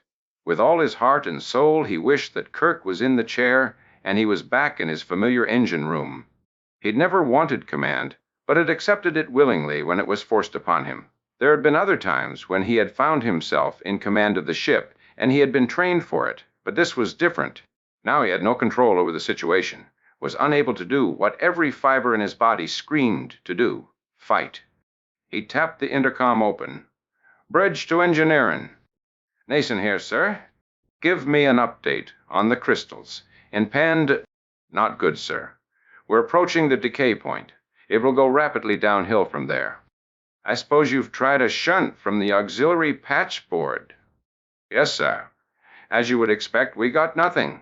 The delta figures are getting smaller. A time estimate? Roughly an hour, maybe 2. The decay factor is unpredictable until it starts. I'll have a better idea in about 20 minutes. Carry on, Nason. Let me have the revised estimate when you get it. Sir. Wait out. Scotty resisted the urge to head back to engineering. Although it was irrational, he couldn't help thinking that his mere presence would help things. He'd squeeze the extra urge out of the crystals with his bare hands if it was possible. Nason was a good man. He was undoubtedly doing everything that could be done. There was nothing Scotty could do back there that would help. Frustration overwhelmed him. The Klingon ship hung in the view screen, the planet's mottled surface below it. Scotty clenched his teeth, wondering how Coral would savor the victory when it came. Coral was a renegade. By swearing the blood oath against Kirk and blatantly attacking the Enterprise, he had violated the Organian peace treaty. The Klingon High Command officially disavowed responsibility for his actions. He was branded an outlaw, acting on his own. Unofficially, of course, it was quite a different story. The High Command would have no regrets if Coral was to rid them of the troublesome Kirk. The sensor-penetrating device on his ship was a one-of-a-kind prototype. If it continued to work successfully, it would be incorporated into all Klingon warships. It was an interesting field test. The blood oath was Coral's business, a matter of honor. It was between himself, his priest, and Kirk. Coral paced the control room, deep in thought. There were many puzzling aspects to the situation. He didn't like them at all. Foremost in his mind was why the Enterprise had made no response to his attack. They hadn't fired a single phaser, nor had they turned tail and run. They just sat there and took everything the ship threw at them. It didn't make any sense. They could only lose that way.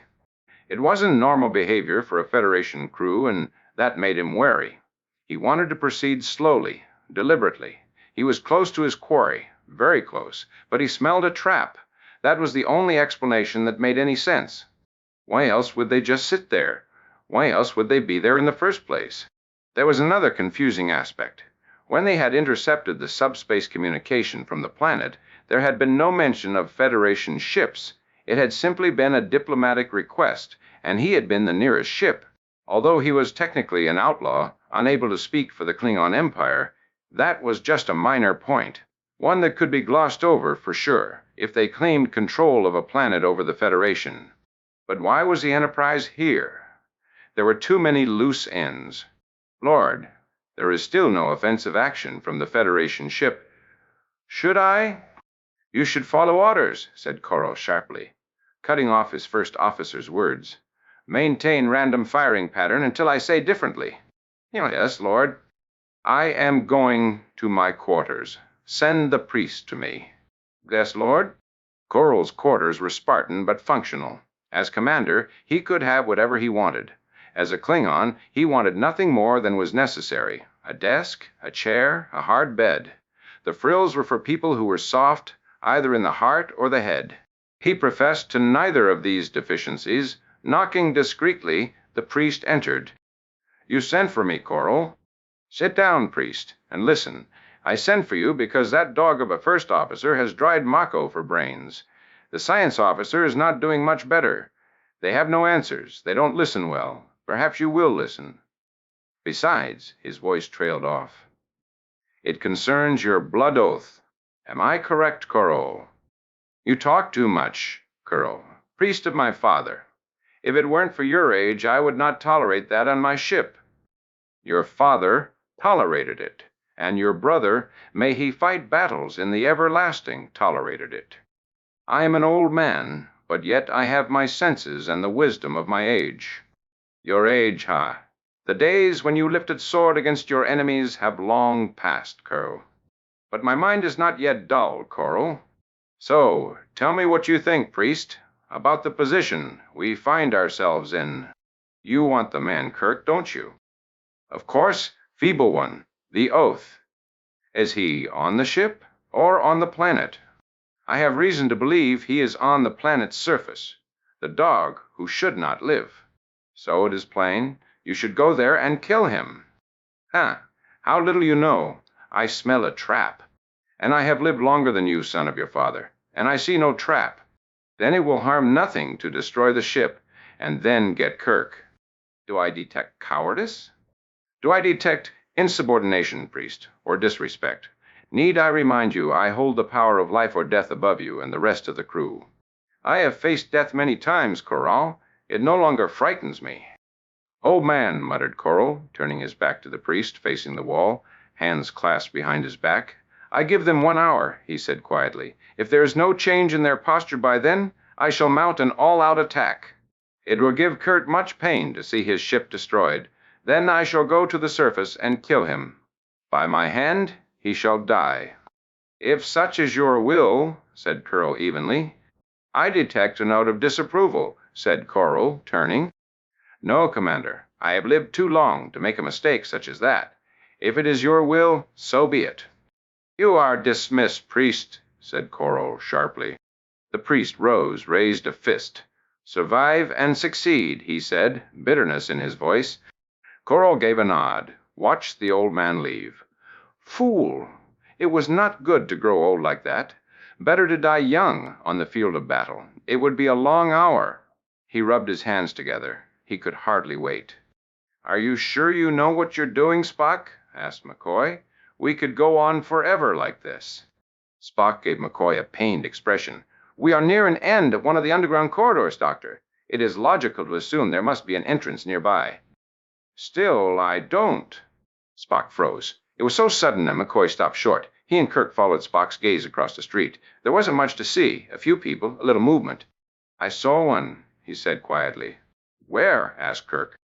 He entered that building, said Spock, pointing toward a nondescript general store. They rushed across the street. May I help you? Asked the storekeeper as they entered the small shop. A man just came in here, said Kirk. Where is he? You can see I am alone, said the man. There have been no customers for several minutes. Spock shook his head. I saw him. Where is he? Asked Kirk again, sharper this time. I'm alone, citizen. You can see that. Bless peace, I know nothing of anyone else. He's probably telling the truth, Captain, said Spock. At least the truth as he perceives it. Still, the man came in here. Look, yelled McCoy from the back of the store. I think I've found something. Spock and Kurt joined him. Behind a counter, half hidden by a rug, was a large, loose tile. A person could easily squeeze through the space. What do you think? Asked McCoy. I think our man went down here, said Kirk. Dropping to his knees, he slid the rug and tile aside. Below was a drop of about 3 meters into a dimly lit passageway. That's our tunnel, said McCoy. Kirk nodded. Let's go, he said, lowering himself through the hole. The drop wasn't bad, and after their eyes had grown accustomed to the dim light, they realized they were at one of the ends of a tunnel. That makes it easy, said Kirk. Only one way to go. Before we start, Captain, said Spock, I'd like to take a few readings. He swung the tricorder from his shoulder and made a few adjustments. Just as I thought, Captain. I can get readings within the tunnel network, but it won't penetrate to the outside. These walls are well shielded. I'm getting a clear indication of computer activity, as well as several sources of human life. I don't suppose the communicators work, said Kirk. I doubt it, said Spock. Kirk tried it anyway. Kirk to Enterprise. There was no answer, only the faint buzz of static. I didn't really expect anything, he said, and started to close it. Captain, it was Uhura's voice over the communicator. Uhura, where are you? Be careful, Captain. The transmission broke off abruptly. Uhura, Uhura, come in. Nothing. That transmission came from within the Runnel network, Captain, said Spock. I have taken a preliminary reading with the tricorder. We should be able to find her. Lead on, said Kirk, and they headed down the tunnel. It wasn't as easy as Spock had made it seem. The tunnel twisted and turned, branched off continuously. They made several wrong turns, had to backtrack often. Uhura's communicator was obviously broken, but it set off a faint, erratic signal. They used it as a homing device, tracking it with the tricorder. Slowly, they made their way toward the signal. At one junction, Spock paused. Captain, he said, I'm getting a rapid increase in computer activity. It's quite close. Close enough, said a voice from behind them. As they whirled around, they were facing Wayne Perry. He had a phaser in his hand. "You will go no further," he said. Chapter 10. Kurt found his voice. "Okay, Wayne Perry, whoever or whatever you are, you're through pushing us around." Perry laughed. "You're hardly in a position to make demands." Kirk took a step toward Perry, staggered. Spock caught him before he fell. "I don't believe the phaser is necessary," said Spock. "An interesting toy, isn't it? I'll hold on to it for a while. It may come in handy."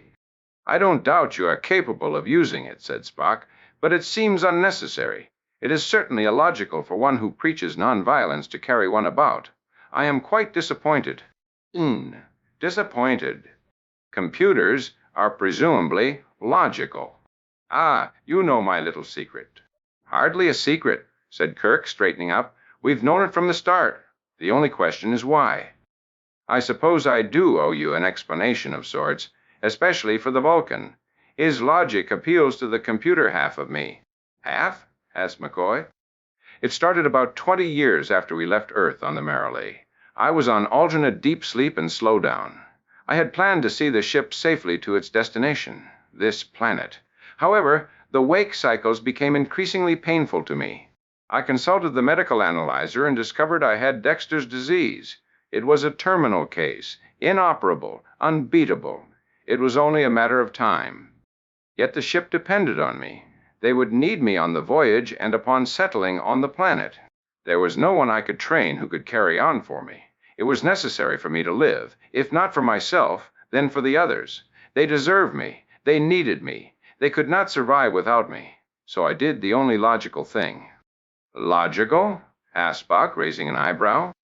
"Before I amassed the wealth to begin the voyage, I had been trained in biorobotics. It is, I presume, a dead science now, but at the time it dealt with androids and such. I was also an artist of sorts. My holograms were exhibited throughout the world. I created the construct you now see before you. It was meant to guide the people to the planet, to give them confidence to go on. The plan was that they would accept the construct as the real person. It served its purpose admirably." "Fascinating," said Spock. McCoy and Kirk glared at him. "It was only after we had reached this planet that I realized the real work still lay before us. It was not logical that I just disappear, or turn myself off just when I was so needed. The first 2 winters were hard. We stripped the ship and constructed the tunnel network. It protected us from the elements. Only later did we gradually start building on the surface. We were a tightly knit society, and I, as captain, was in charge." "That must have been quite a while ago," said McCoy. Perry nodded. "Almost 300 years. It hasn't seemed that long. When the original colonists started to die off, it caught me by surprise. I hadn't realized so much time had passed. But there were children, lots of them, and they looked upon me as their leader as naturally as their parents had. There was every reason to continue as before, even more reason." "Oh," said Spock. "Why was that?" "It became apparent to me that I had an ideal situation in which to build a perfect society. We were isolated, yet had a firm hold on the planet. We had a fair technology and good equipment. After all, we had come prepared to deal with a much harsher world. So over the years, I directed the society inward, in the direction of peace and tranquility. By the very nature of our closed system, we had no enemies, and peace came quickly." "Not without a little help from you, I'm sure," said Kirk. "It wasn't easy at first. There were malcontents, loners, people who couldn't see our manifest destiny. They were dealt with, but it pained me to use violence to get rid of violence. There had to be a better way. I had time to look for it, lots of time. After several generations of research, I perfected it." "You mean the virus?" said McCoy. "I call it the Peacekeeper virus. It's highly effective, it's airborne, and takes effect almost immediately. When it enters a person's body, it goes directly to their nervous system. It's a perfect mimic. Once established, there is no sign that it's there. No sign, that is, except for its effect. When a certain set of chemical conditions are met, the chemical conditions preceding rage or acts of violence, the virus swings into action, shutting the body down. After a short period of time, the person will adjust to the virus and avoid the actions that will trigger it. In effect, they become nonviolent. Totally. They become ciphers, less than human, said Kirk. I hardly think so. If anything, they become more than human. They are no longer bound to the violent acts that have for so long held humanity back. Of course, even given that set of circumstances, there was still a lot of work to be done. You have to realize I've had a lot of time to work on this and that I am in total control of this planet. I oversee everything. It is for their betterment. I control the education of the children. They learn only one way of life, the right way. And that's what you're trying to export, said McCoy. I see a glorious era ahead. Peace shall reign throughout the universe. No longer will people war against people, take up swords against their brothers and sisters. It will be a time of peace, a time of great advances. It will be a time of chaos, said Kirk. I seriously doubt that. Oh, I expect there will be resistance at first, from people who cannot see the blessings it will bring. Violence has for too long been accepted as a necessary part of life. It will take time for people to realize that it is simply not true, but they too will come around. You have taken away the ability of people to defend themselves, said Kirk bitterly. At this very moment, my ship is helpless against an aggressor. Tell me how this leads to peace. That is simply a temporary condition. I never said that there would be no casualties. Your ship is merely one of the first. It is a small factor, really, in the larger scheme of things, a small price to pay for universal peace. Hardly universal, said Spock. What do you mean? What do you mean? Here on your own planet, there are people who are unaffected by the virus. That is simply a temporary setback. They are few in number, and mostly sterile. They are dying out. It is of no consequence. Wrong, said Spock.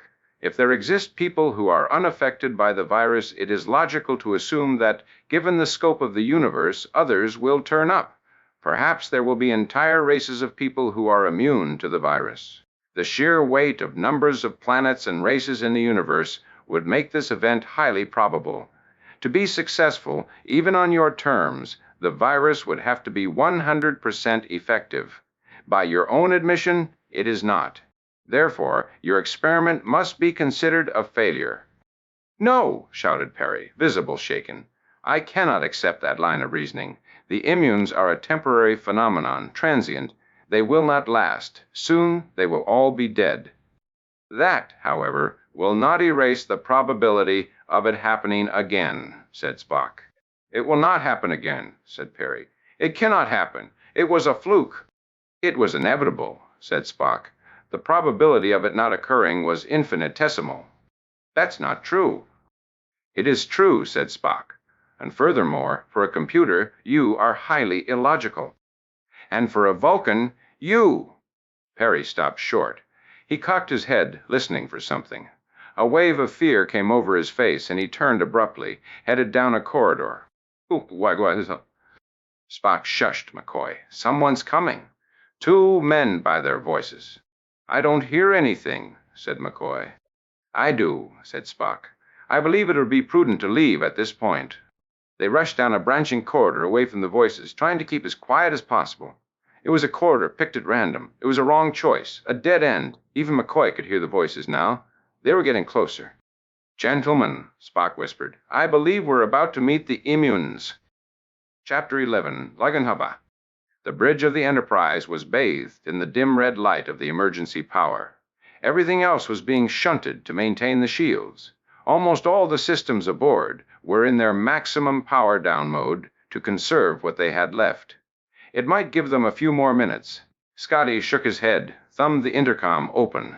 Bridge to engineering. Nason here, sir. How much timey we left? How often had he asked that question? The numbers kept getting smaller. I make it 30 minutes, sir. That's all? Are you sure, Mon? No, I'm not sure. It could be 20 minutes. The decay is growing more pronounced. Carry on. Bridge out. Chekhov was livid. Carry on? How can you say that at a time like this?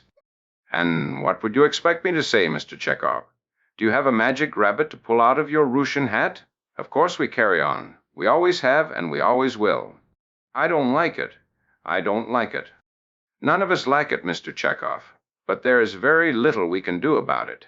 Giving up will not help matters at all." I wasn't giving up. It just seems that there ought to be something we could do. If you think of something, be sure and let me know. Scotty regretted being so sharp with the boy, but everyone was on edge. Losing contact with Kirk and the crew on Perry hadn't helped. It had only increased their own feelings of isolation and helplessness. Scotty assumed the loss of communication meant that they had, as planned, worked their way into the underground network of tunnels. Maybe they would find something that could help, though there wasn't much time left. Even Spock had failed to come up with any suggestions before they lost contact. That was terribly disappointing to Scotty. He had been counting on the Vulcan's keen mind to come up with something. It wasn't like Spock to let them down. That made the situation seem even more hopeless. "Excuse me, sir," said Sulu. "Our orbit is starting to slip. Should I correct for it?" "How serious is it?" "Not very. It shouldn't amount to much for another hour or so." "By then it won't matter," thought Scotty. "Ignore it for now," he said. "We need the power for the shields." "Yes, sir." "We need more than that," thought Scotty. "We need a plan. Any plan. We need a miracle. Even a little one would do." The hour was almost up. Coral was staying in his quarters until the last minute. He practically had Kirk in the palm of his hand. High Command would be pleased at the loss of the Enterprise, and her captain, long a thorn in the side of Klingons everywhere. Once again, they would disavow Coral's actions. A blood oath was a personal thing, beyond the control of the state. On the other hand, perhaps they might not. After all, treaties were made to be broken when the tune was right. The time certainly seemed right. One of the keys to the matter was the sensor-penetrating device. It was a simple machine based on a previously undetected flaw in the Federation's sensor system. If the Federation was to get their hands on one of the machines, it would be easy for them to determine how it worked and to correct the original flaw. Therefore, the matter became urgent. If it was to be used, it would have to be used soon and on a massive scale. The treaty would have to be broken and the Federation fleet totally wiped out. So far, the machine had worked perfectly. Conquest of the entire Federation seemed within their grasp. Only a few minutes left. Coral still suspected a trap, but once committed to a plan of action, his feelings of indecision had left him. Surely, if the Enterprise wasn't as helpless as it looked, it would have done something by now. If it didn't put up a fight, it would be destroyed. It was that simple. The loss of the ship would make Kirk particularly vulnerable. It would be good to avenge his brother. The knot of hate in his belly would ease a bit. He watched the digital on his wall tick off another minute. He would be punctual. And deadly. Kirk opened his eyes and tried to focus. The first thing he saw was Spock. "How long have I been out?" he asked. "Not long, Captain. You tried to resist when the immunes found us, and it triggered the virus. You passed out, as did Dr. McCoy. I found it illogical, under the conditions, to resist. They handled both of you quite roughly, but I was unable to come to your assistance." "McCoy. Is he?" "He seems to be fully recovered. At present he is tending to Lieutenant Uhura and Dr. Davis. They fared rather less well than we did." "Where are they?" asked Kirk, sitting up, looking around. McCoy was across the room, bent over the supine forms of Uhura and Kelly Davis. "Bones," he called out.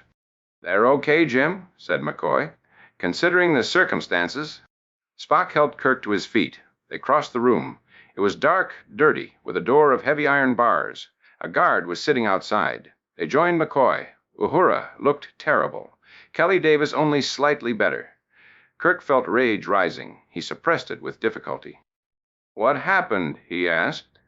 "They were kidnapped," said McCoy, "though perhaps for different reasons than we were." There was bitterness in his voice. "Perhaps I should explain," said Spock. "I wish somebody would," said Kirk. "While you were unconscious, I had occasion to converse with the guard. He, like all the other immunes, is quite unintelligent, but I managed to gather some information." Kelly Davis sat up, rubbed the side of her face. Her jaw was swollen. "I've talked to them too, at least when they weren't knocking me around." "Good," said Spock. "By combining our impressions, we might be able to produce a clear picture of these people." "Why does everybody know what's happening but me?" asked Kirk. Because you have been unconscious, Captain, said Spock, as if it were the most obvious thing in the world. Then I suppose you wouldn't mind filling me in, Mr. Spock, said Kirk with a heavy layer of sarcasm in his voice. Of course not.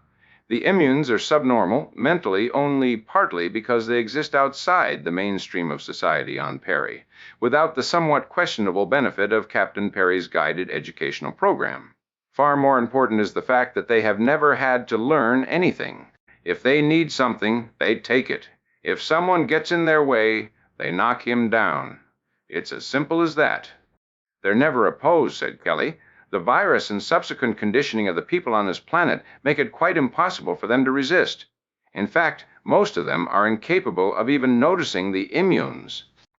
They blocked them out, said Spock. The shopkeeper was telling the truth when he said he hadn't seen the man enter. The immunes, like violence, are blind spots to most of the people on this planet, the so-called normal people. It's a genetic trait, said McCoy. Something in their metabolism makes them immune to the virus action. Given time and the proper equipment, we could probably isolate the substance, create a cofactor against the virus to neutralize its effect.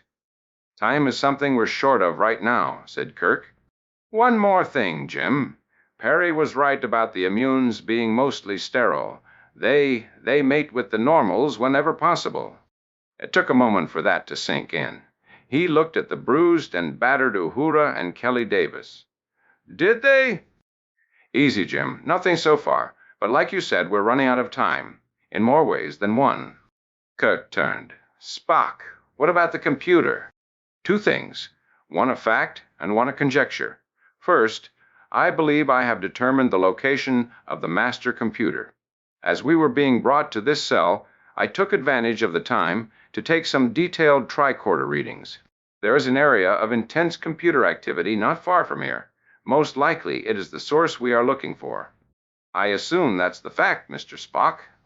Of course, Captain. And the conjecture? I am not convinced that Wayne Perry is wholly a computer construct. What? Asked Kirk. What do you mean by that? I thought you said Wayne Perry wasn't alive, said McCoy. Can't you make up your mind? The facts haven't changed, Doctor. The object you perceive is a construct. It is composed of metal, wires, and crystals, given its shape by a highly sophisticated holographic projection. It is no more alive than these walls. So? Asked Kirk. I first detected something wrong when Wayne Perry exhibited such illogical thoughts about the immunes and the so-called peacekeeping virus. It was not only irrational on the subject, it was inconsistent in its reasoning. Such behavior is highly unbecoming in a computer, even a faultily programmed one. Since we can assume the original Wayne Perry was reasonably intelligent, its initial programming was probably sufficient. Therefore, the original programming is being modified in some way. The most probable source of modification would be an interface with a living system. You mean someone is changing the program as the years go by? Asked Kirk. Perhaps, said Spock. There is also the fact that the construct left as the immunes were approaching, even though it carried a phaser and presumably would have been able to use it. It was obviously afraid of them, though it had no reason to be. This is illogical. Its behavior is more typical of a human than a computer. Are you trying to be funny, Spock? Asked McCoy. I was simply stating a fact, Doctor. I would like to meet Wayne Perry again to explore this further. We're not going to get anywhere if we don't. Kirk was cut off as the cell door swung open. The guard walked in with the easy, confident gait of someone who has never been seriously opposed in his life. He looked casually at his prisoners, settled on Uhura. I take, he said. Uhura shrank back. Kelly Davis moved to protect her, though it was useless. He could do what he wanted, take whatever he wished. McCoy reached over and pulled the tricorder from Spock's shoulder, approached the immune. You're a sick man, he said, waving the tricorder at him. Me sick? The tricorder split the air with a piercing wail. The immune took a careful step backward. Spock realized that McCoy had adjusted the tricorder so that it would monitor the man's heartbeat. He had switched to audio and turned the gain way up. The resulting screeching feedback was most impressive. I'm a doctor, and this says you're a sick man. Very sick." He pointed at the man's left arm. It was half covered by an ugly sore, obviously infected. "I can fix that for you." "There." McCoy took a step toward him. "I'll bet that hurts." The man touched his arm. "It hurts. Yes. I can make it stop hurting."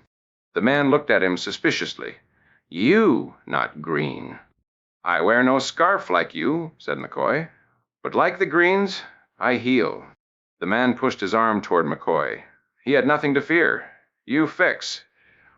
McCoy took the spray hypo from the medikit on his utility belt and poised it over the man's arm. It hissed, and the man slowly slumped to the floor. McCoy eased him down to make sure he wasn't injured.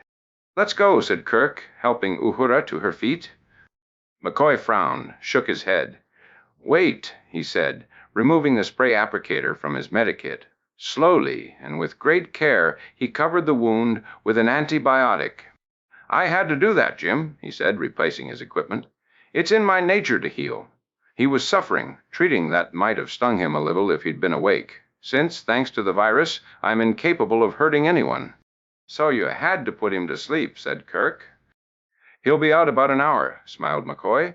"I also managed to collect a small tissue sample. When we get back to the Enterprise, we should have no trouble generating the cofactor." "Very interesting, Doctor," said Spock. "But what if there is no Enterprise?" There was no answer to that question. Spock had already calculated that the ship ought to be running out of power any minute. He kept that information to himself. "Now let's go," said Kirk. This time, no one objected. The digital on Coral's wall ticked off another minute, the last one. He smiled with satisfaction, palmed the intercom open. "Coral here. Bring the phasers. To full power. I'm on my way to the bridge." "Peter, yes. Lord." Coral broke the connection, rose from his chair. So this is how the Enterprise ends, he thought. And the captain next. He grinned as he left his room. His grin was one of pure evil. Chapter 12. Scotty never imagined the end would come this way. He had always figured if they went out, they'd go out fighting. Not this way, not without Kirk at the helm, not without so much as a phaser burst. The sitting, the waiting, watching helplessly as the minutes slowly ticked off one by one. Each minute gone forever.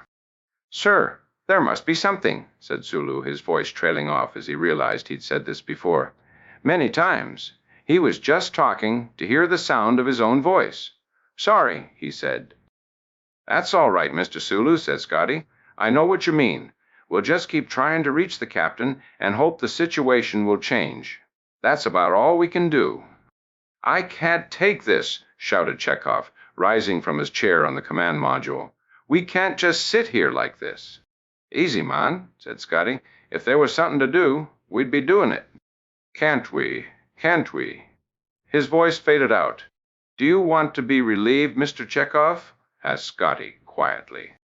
Chekhov stood for a moment, muscles tense. He thought of his heritage, of the thousands before him that had gone down with their ships. He sat back down. "No, sir," he said in a hushed voice. "I'll see this through." "Good mind," said Scotty. With a sigh, he placed another call to engineering. "Nason here, sir. About 5 minutes, maybe 4. The readings are getting fuzzy at the low end. We've got to drop the shields." "That's impossible," said Scotty. "If we don't drop the shields, we're dead. The crystals will go out on the flat end, and they'll never come back. If we drop the shields, we can slowly build them back up." "I know that, Mr. Nason, but it doesn't help at all. If we drop the shields, we're dead, too. The Klingons will see to that. In about 4 minutes, it will be a moot point. We might as well give up hope. Mr. Nason, we will never give up hope. Never. We. Mr. Scott?" Something tugged at the edge of Scotty's mind, an elusive thought, the germ of an idea. If only Mr. Spock were here. Mr. Scott. It might work. It might not. Better to try something and fail than to do nothing at all. It was a long shot. The odds were all against it.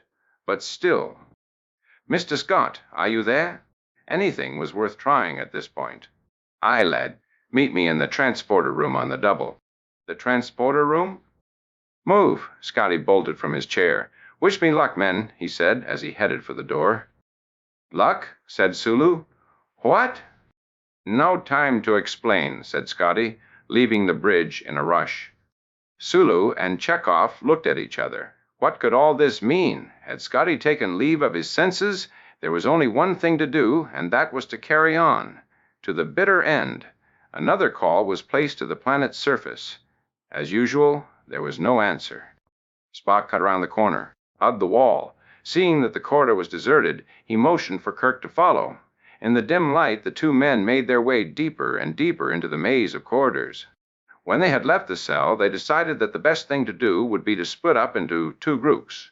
McCoy, Uhura, and Kelly Davis were, with any luck, making their way to the surface. Once there, it was hoped they would be able to contact the ship, get beamed aboard, and start work on a cure for the virus. Of course, that depended on a lot of factors, mostly unpredictable, like a safe passage to the surface and the survival of the ship. Spock reckoned both of these to have a very low probability at this point. It wasn't too far from the cell to the nexus of computer activity that Spock had discovered, but there was no direct way there. The corridors twisted and branched with distressing frequency. The route was made even more difficult by the occasional immune roaming the corridor, causing them to backtrack often, take other options. How much further? Whispered Kirk. Not far, answered Spock. 2 more turns. They made their way down to the next intersection, walking as quietly as they could, staying as near to the wall as possible. The corridors were dimly lit from light panels embedded in the ceilings. Spock had noticed that the panels were organic in nature, the light being produced by colonies of phosphorescent plankton. Their dimness meant that the colonies were dying out. He supposed they had been installed back when the corridors had first been constructed, soon after the arrival of the settlers. Their dying out indicated a lack of upkeep, a carelessness in maintaining the corridors. Somehow, it fit the picture of the computer construct, Wayne Perry, a gradual disintegration from a once noble ideal. The floor of the corridors was covered in places by debris, more decay. They reached the corner, waited quietly, slipped around when they decided it was clear. It should be at the end of this corridor, Captain, whispered Spock. I don't see anything. It should be off to the left. Aye. As they reached the end of the corridor, they discovered a small alcove to the left. There was one door off the alcove. It was unmarked, unremarkable in every way. It was locked. Are you sure this is the place? Asked Kirk. It doesn't look like anything at all. When hiding something of value, Captain, it is often useful not to draw attention to it. Kirk tried the door. It didn't move. The lock looked complicated. Another dead end, he said dejectedly. Perhaps not, said Spock, bending over to inspect the lock. Everything I have seen down here shows a remarkable lack of sophistication. Since this was the first part of the planet they inhabited, it would stand to reason it would be the least complicated. After all, this area was never meant to be a permanent part of their city, only a temporary place to live. There have been few, if any, signs of maintenance or updating or anything down here. He fiddled with the lock a little, found a small piece of wire in the clutter against the wall, probed it for a while. How are you at picking locks? Asked Kirk. It appears to be one of my talents, said Spock, standing up, pushing the door open with one finger. You constantly surprise me, said Kirk. I should hope so. Shall we enter? The room was large, the walls filled with gauges, dials, and flashing lights. A huge console stood in one corner. They ignored it all. The thing that held their attention was a transparent dome in the middle of the room. Inside the dome was a platform. On the platform lay a man. His hair was long, pure white, cascading nearly to the floor. His fingernails were at least 6 inches long. Wires and tubes led from his body to a control board. What the devil is that? Asked Kirk. I believe we have found the computer's interface with a living system. That thing is alive? Barely, Captain, just barely. He seems to be in a state just above that of suspended animation, very much like deep sleep. They walked over to the platform. The room reminded Kirk of a mausoleum, the dome, a crypt. The man, a corpse. Look closely, Captain. The man was old. How old it was, impossible to tell. His face was a mass of wrinkles, age lines cut deep into his features somehow familiar. His eyes were dull, unseeing, devoid of life. "That's Wayne Perry," said Kirk. Spock nodded. "The original Wayne Perry." Coral stood on the bridge of the Klingon vessel, the priest behind him and to his left. He faced their view screen, which held the image of the Enterprise, a helpless ship from all appearances. "Lord, the phaser banks are at full power." Coral nodded, savoring the moment. It had been long in coming. He wanted it to be right. "2 more bursts of random fire," he said. "Then let loose with everything. Keep it up until there's nothing left of that ship. I want it totally destroyed." "That should be about 60 seconds from now, Lord," said the officer. "Will they be able to block that attack?" asked the priest. "No," said Coral. "There is no way. They can stop it now. They're as good as dead." Scotty was adjusting the transporter controls when Nason rushed into the room. "Have you gone crazy?" asked Nason. "We can't use the transporter." "We have to. Don't argue." Scotty stepped from behind the console and rushed toward the platform. "We'll have to drop the shields. They'll blast us to pieces. They're going to blast us anyway. Either that, or we're going to run out of power. We're dead both ways. The controls are set." He raised his voice. "Mr. Sulu, can you hear me?" "I can hear you, but I don't understand," he said over the open intercom. "You don't have to understand. Just drop the shields after the next phaser burst. Drop them long enough for Nason to hit the transporter controls, then raise them." "Sir," said Nason, "we have only a couple of minutes left. Are you sure that—" "Here it comes," said Sulu. "Shields down." "Energize," said Scotty, but Nason was already moving the controls. "That's it," said Coral. "Hit them with everything. Fire!" At that instant, Scotty materialized on the bridge of the Klingon vessel. The gunnery officer was bent over the firing stud. "Lord!" he shouted. "I can't do it." With a twist, he fell from his chair to the floor. Coral stood frozen, torn between the firing stud and Scotty. He charged Scotty, but only managed 3 paces before he too collapsed. Pandemonium reigned on the Klingon bridge. Everyone seemed to rush Scotty at once. Stumbling over each other, they fell to the floor. "I surrender," said Scotty, waving his arms expansively, a huge grin on his face. More Klingons fell, some heading for him, others to the firing stud. It was obvious they could get near neither one. Scotty whipped out his communicator. "Scott, to Enterprise," he said. "Sulu here, Mr. Scott. Where are you? What's happening?" "Drop the shields, Mr. Sulu. Have Mr. Nason begin salvaging the dilithium crystals. I don't think we'll have any more trouble with Klingons." "What do you mean, Mr. Scott?" "I'm on the Klingon bridge right now. Things seem to be quiet here. Very peaceful, as a matter of fact." In the background, Scotty could hear laughter from the crew of the Enterprise's bridge. It was a rare and welcome sound. Chapter 13. Russ sat inside his work cubicle in one of the back rooms of the building that housed the council chambers. A stream of numbers flowed across the screen in front of him. Occasionally, he would slow down the numbers, make a few notations on a pad. From the muted noises, he could tell that Amy was working in the cubicle beside his. Pages kept track of all sorts of council business. It was supposed to be important work, but usually it was just boring. They waded through huge amounts of facts and figures, selecting those few that should be brought to the council's attention. A vast amount of truly trivial information came out of the computer every day. Most of it was useless, but every now and then something of value came up. Usually it was associated with one of the council members' current projects. Most of the day-by-day material, individuals' credit levels, etc., were handled exclusively by the master computer. Only the oddball stuff came through his and Ami's terminals. Still, that was more than enough. Lately, it had been throwing up more garbage than usual. Right now, it was analyzing the purchasing habits of citizens between the ages of 17 and 23. It was trivial. He dozed slightly, was jarred by a small chime. He almost missed it. A small piece of data flagged dirt. For some reason, all SRTs had to be filed for Councilman John. Irritated, he hit the slide back and reversed the flow of numbers. He held the switch down too long and overshot it. Mad at himself, he snapped his stylus in two. Immediately, he broke into a cold sweat.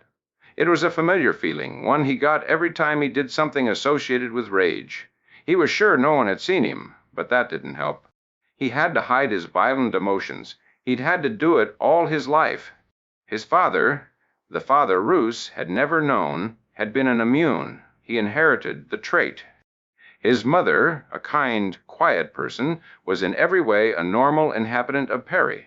That is, she was totally nonviolent, with no say in the matter. She knew that if her son was discovered to have violent tendencies, he would be banished or worse. Most of the upbringing that Russ had was aimed at curbing his natural impulses. It had been difficult from the beginning. Luckily, Roos was highly intelligent. He had realized at a very early age that he had to keep his emotions under tight control. It was never easy, but for the most part, he managed. As a child, when he held back his temper, it usually came to the surface as tears.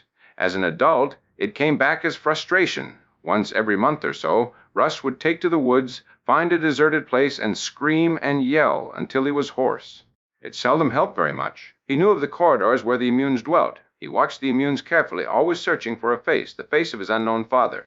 He felt he lived in a twilight world, seeing things that neither the immunes nor normal people could see.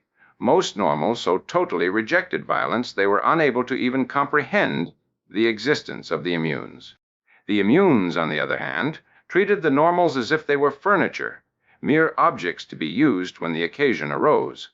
In many ways, Roos was repulsed by both groups. In other ways, he was drawn to both. It was the only world he knew, and he wanted desperately to fit, but deep inside, he realized he would never be able to. He had a strong feeling that Wayne Perry, like himself, lived in two worlds. There was nothing he could identify that would confirm that, but he felt it deeply. It had drawn him to pledge the council. Russ tagged the CRT for Councilman John. The screen started up again. He swallowed his temper, as he had done so many times before. He could not afford to make mistakes. Spock finished his tricorder readings. "There is no doubt in my mind that this is the original Wayne Perry," he said. "But how and why? It doesn't make any sense."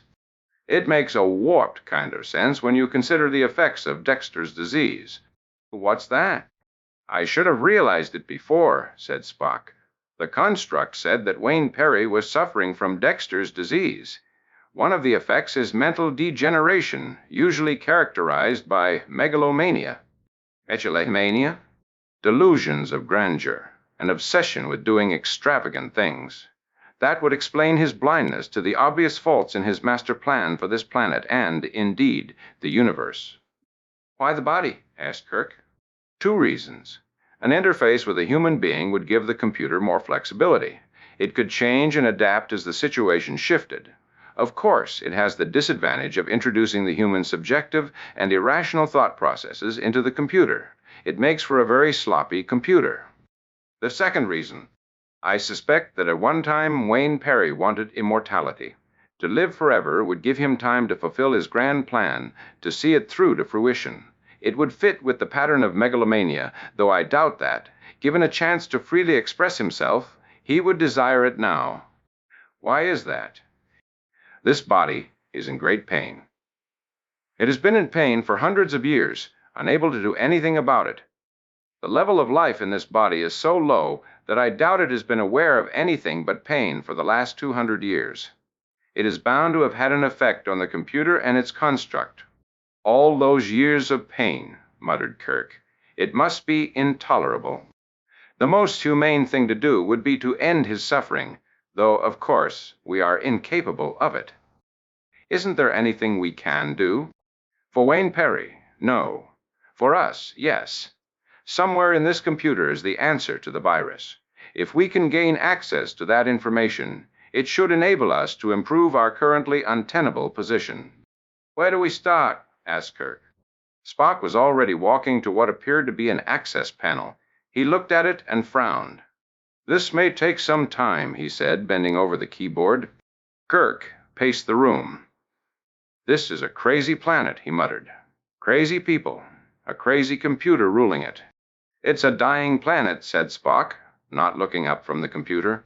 "How's that?" "One need only look around, Captain, to see signs of decay. This colony could have flourished on this planet, but it is headed, thanks to Wayne Perry, toward a dead end. The Emmunes could crush this society if they had the inclination. The citizens would do much better without the supposed guidance of their benefactor. They are on a downhill slide. Let's hope they don't take us with them." "Good point, Captain. I'm working on that." "Any luck?" "Like many things on this planet, the computer seems complex on the surface, but actually is quite simple. The interface with the body of Wayne Perry is the only complication. It muddles the readings, throws up barriers. There is a strong urge for self-preservation encoded into the system.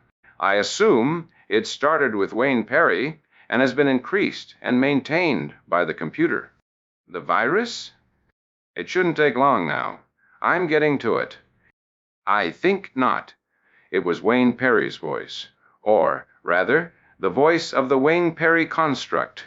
Both men whirled around. The construct was standing in the doorway. "I'm sorry you got this far," it said. "It will grieve me to kill you." "Working. Dilithium crystals are currently at 0.02% of normal functioning levels. Revitalization procedures presently in effect will produce an initial rise of 0.05% efficiency per hour for the next 6 hours. Passing threshold levels at that time, the rise will increase, barring any unusual drain, exponentially, until a peak efficiency of 0.625% of normal levels is achieved. The crystals are too depleted to come back any further than that. It is a sufficient level to achieve warp factor 4 and maintain it for an indefinite period of time." "What does that mean?" asked Chekhov. "I'm not sure," said Sulu. "Did it answer our question?" "I don't know. Computer, how long will it be before we can use the transporter again?" "Working. 21.3 minutes. If that is the answer to your previous question, then it was phrased incorrectly." "Thanks a lot." "You are welcome." "End it," said Sulu. Scotty had discovered a new dance step. He called it the Klingon two-step. 2 steps and you fall down. It seemed to be quite popular on the enemy ship. Actually, it was inherent in the Klingons. So conditioned were they to violence that it was nearly impossible for them to function without it, especially with a human on board. "Kinda gets to you, doesn't it?" asked Scotty. Coral could only glare at the intruder. "Never in my life have I seen a more peaceful group of Klingons. It warms the cockles of my heart." "What have you done to us?" hissed Coral. "Why, I've made you better company, of course, fit to associate with us finer folk." "I could kill you," said Coral. "No, you couldn't," said Scotty, grinning. "And that's the whole point." "It was a trap." "Sure, it may have been a trap, Commander, but it wasn't us who set it. Much as I'd like to, I can't claim responsibility." "Who then?" "Compliments of a certain Mr. Wayne Perry and the people of his most hospitable planet." "Dogs," spat Coral. "For once, I have to agree with you. I must admit, however, that this has all turned out better than I expected. I should have killed you immediately." "Correct, Commander Coral. But since you didn't, I have one more job to do." "And what would that be?" "You have a certain piece of equipment on board that I'm very sure the Federation would like to get its hands on. I'm speaking of the device you used to evade our sensors." "You can't. I won't allow it." Scotty's grin grew wider still. "And I suppose you're going to stop me?"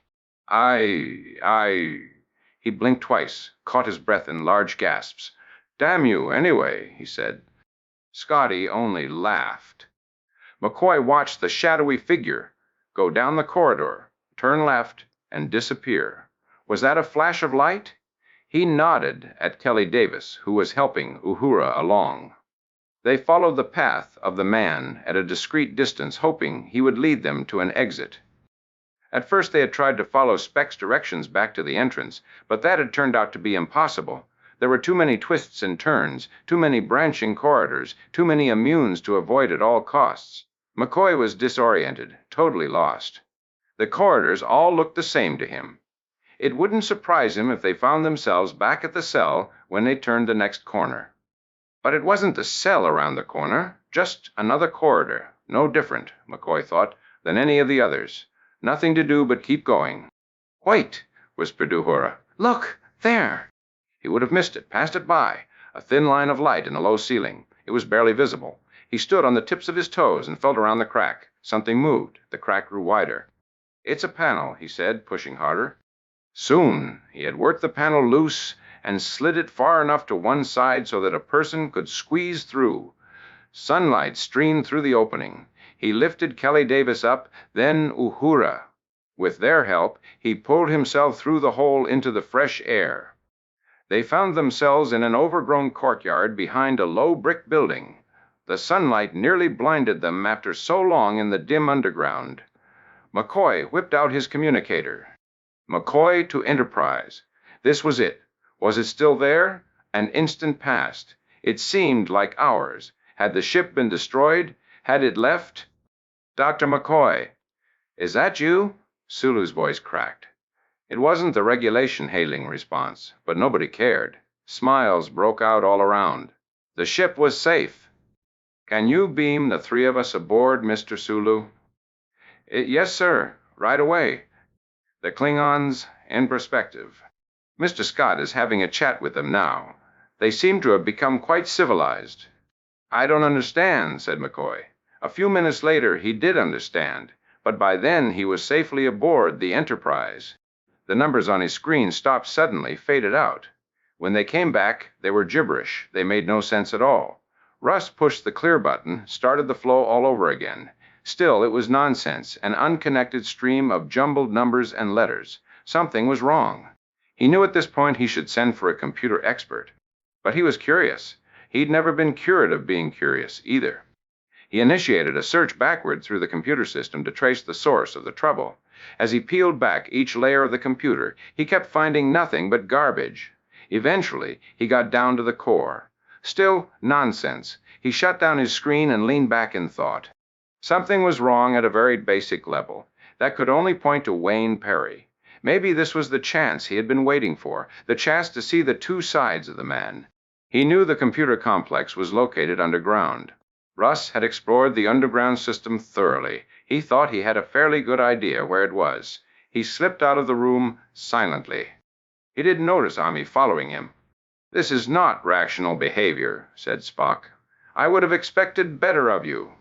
"I am the one who decides what behavior is rational on this planet," said the Wayne Perry construct. "I am the authority here. My word is law." "Your authority is slipping," said Kirk. "Your empire is crumbling, even as that body is decaying." "No," said the construct. "This planet is flourishing. Peace is everywhere. I, the body, will live forever." "The immunes are everywhere," said Spock.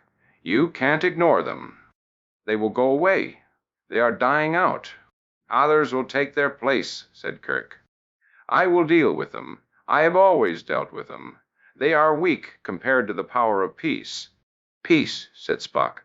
"An amicable goal. You cannot have peace without strength as long as there exist people who choose to impose their lives upon yours. I don't question your motives, only your procedures. I doubt this was Wayne Perry's initial intention."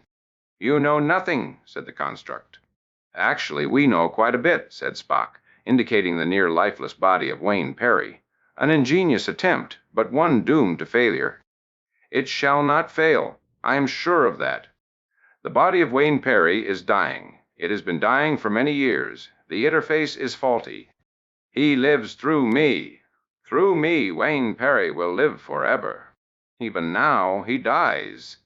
No, there is pain, to be sure, but pain can and must be endured. Below the pain is the lifeline, the brain impulses that are Wayne Perry, that are me. He lives through me." "Do you shunt the pain?" asked Spock. "What?" asked the construct. "It should not be too difficult to shunt or filter the pain prior to its entrance into the computer network." "Spock," shouted Kirk. "An intriguing idea," said the construct. "So intrigue." That should let the necessary trickle of residual thought processes through, uncluttered by pain. Spock, said Kirk, the body would still feel it. It would die a little more each day. What are you doing? Buying us time, Captain. I'm sure the construct realizes that. Quite sensible of you, it said. As a matter of fact, I've come to appreciate your logical nature. My computer half quite admires it. I think you could be of considerable use to me. Really? Asked Spock. In what way? I could interface you in parallel with the system, just as the body of Wayne Perry is interfaced. You could never move again, but you would, in this fashion, live forever. An interesting possibility, said Spock, raising a quizzical eyebrow. It would be an unusual experience, well worth experimenting with if it weren't quite so permanent. As it is, I must decline. You have no choice. You control my body, but not my mind, said Spock. If you choose to be uncooperative, I will kill the captain now. His phaser was pointed at Kirk's belly. It wasn't set on stun. It seems you are right, said Spock. I have no choice. Chapter 14. Ship's Log.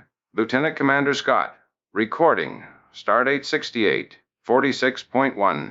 The Klingons are in a state of utter confusion. Infected by the same virus that we carry, they are incapable of even the simplest action. Violence is too much a natural part of their lives. They can't let it go, and therefore can't do anything. Their commander, Korol, seems particularly affected by it. While infecting the Klingon ship, a most non-hostile action, I am sure, I managed to come into possession of the device they used to penetrate our sensors. It is a remarkably simple device, and there should be no trouble at all evading it in the future. We are much relieved to have Dr. McCoy, Lieutenant Uhura, and Dr. Davis back on board. It appears that they suffered badly at the hands of the people on the planet. Dr. McCoy has been hard at work since his return to develop the cofactor to counteract the virus. He has had innumerable problems. His work is not proceeding as rapidly as he would like. We still have had no word from the captain or Mr. Spock. It is assumed that they are still under the surface of the planet. Dr. McCoy indicated that the captain wished a small party, specifically himself and Mr. Spock, to seek out the computer. Any more would draw undesirable attention. While I respect his wishes, there is a limit. We have not heard from him in a long time. Meanwhile, we continue to hold our original orbit. The dilithium crystals are gradually coming back to the maximum level that could be expected. Your laxness has cost us dearly, Korol, said the priest. Who could tell? Korral sat in the chair in his quarters. It was only slightly better than the confusion on the bridge. You should have killed them when you had the chance. That is easy for you to say, old man. Hindsight is the best sight there is. I seem to recall suggesting action. You wanted to wait. You recall too much. It is not healthy. The priest laughed. And what are you going to do to me? Boil me in oil? Hang me by my thumbs? You would have a hard time even slapping my wrists. I despise you, priest of my father. I assure you the feeling is mutual. Your father would not have found himself in this position, nor your brother. You are weak, Korol. We may yet find a cure. When we do, you will be the first item of business on my schedule. I doubt that a cure even exists, Korol. The Federation scientists are probably as baffled as our own scientists are. They would have taken defensive measures by now if they could. You don't call what they did to us a defensive measure? Surrendering is hardly defensive. Infecting us was. That was purely a byproduct, a splendid maneuver on their part. I fail to appreciate it. I fail to appreciate it. In my time, I have seen many things come and go, Korol. It gives one perspective. We don't need perspective, said Korol. We need a cure. We need both, said the priest. McCoy sat at the bench in the ship's biochemical laboratory. He was a most unhappy man. Worthless, he muttered. Absolutely worthless. Kelly Davis had just walked into the room. She sat on a stool behind him. It's that bad? She asked. Worse. If that's possible, I'm going to have to throw out the whole last batch of samples. Nothing there at all. Mr. Spock would probably mention that negative information is still information. It's still negative, too, snapped McCoy. He straightened up, wiped the sweat from his brow. Sorry, Dr. Davis. It's Kelly, Dr. McCoy. And don't worry about it. Sorry, Kelly. I just can't seem to get close to this virus at all, much less the cofactor to counteract it. That virus is tricky. It's a perfect neural mimic. After it settles, as I presume it does, in the synapses, it's impossible to detect. What about the immune sample? It cultured well. I've got a large sample of it, but I don't know what good that's going to do me. I've analyzed it down to the last molecule, and I can't find any difference between that and a sample from someone normal who's infected. For that matter, my fancy machine here tells me that it can't find anything out of line with the values for a person who's not infected. A dead end. Not necessarily. How's that? Your analyzer is a beautiful machine, but it's dumb. What do you mean? Said Tade. It can only answer the questions you ask it. If it doesn't know what to look for, it'll never find it. The machine can't think for itself. McCoy shook his head wearily. It must have been nice when all they had to fool around with were test tubes and petri dishes. We rely on machinery entirely too much these days. Right. They can't do our thinking for us. We have to do that ourselves. Then we use the machines. That sounds good, said McCoy. But I'm fresh out of ideas. Everything leads to the same place. Nothing. I'm almost convinced that this is a perfect peacekeeping virus, undetectable, unremovable, incurable. I don't agree. There is probably a solution, though it has eluded us so far. Even if there isn't, we can't give up. We have to keep trying. Her enthusiasm was infectious, even enough to get through McCoy's cynicism. A little bit. Any ideas? He asked. She smiled. Suppose we start by hypothesizing a multiphasic, dipolar organism, and work from there. That's way out in left field, said McCoy. We have to start somewhere, she said. Now let's get back to the culture. It's worth a try. McCoy started to clear off the bench, reprogram the analyzer. Dr. Davis, he said, you are one fine researcher. She said. She said, Kelly it is. And one fine woman, too, he thought. Spock lay on a slab just outside the transparent dome. The Wayne Perry construct was carefully inserting small wires into his scalp. The wires led to a multi-pronged plug that would be inserted into the computer. I'm not sure this will work, it said, bending over Spock. That is not especially encouraging, said Spock. It wasn't meant to be. I was simply stating a fact. You have a strong personality, perhaps too strong. It is possible you could cause some amount of confusion when interfaced with the computer. Therefore, I'm introducing a double throw switch into the circuit. Only I can trigger it. Thrown one way, you are cut out of the system. Thrown the other way, you are immersed totally into the system, your mortal body reduced permanently to the lowest level of subsistence. Spock, you can't let him do this to you. It appears I have no choice, Captain. I cannot resist any more than you can. There must be something. Quiet, Kirk, said the construct. I'm allowing you to live only so that you can see the results of this transfer. It should be interesting and informative to observe your reaction.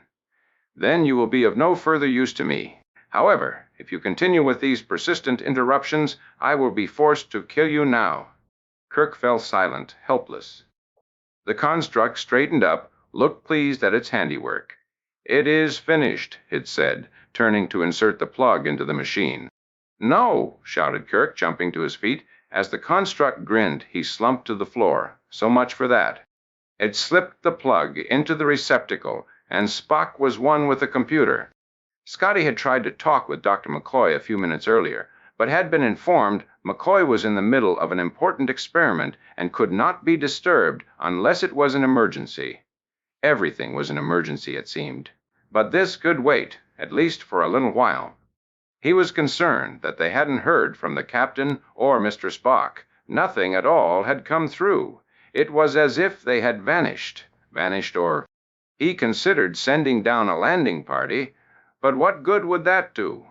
If the captain and Mr. Spock were in trouble, the crew could hardly help them. As it was, they would probably just be in the way. Their best hope lay with Dr. McCoy and Dr. Davis, he was sure. But at last report, they were making no headway at all. At least Dr. McCoy hadn't sounded so depressed. Maybe they could do it. He had faith in the doctor. But this was a very tricky problem. Very tricky. For the thousandth time, he wished Mr. Spock was around.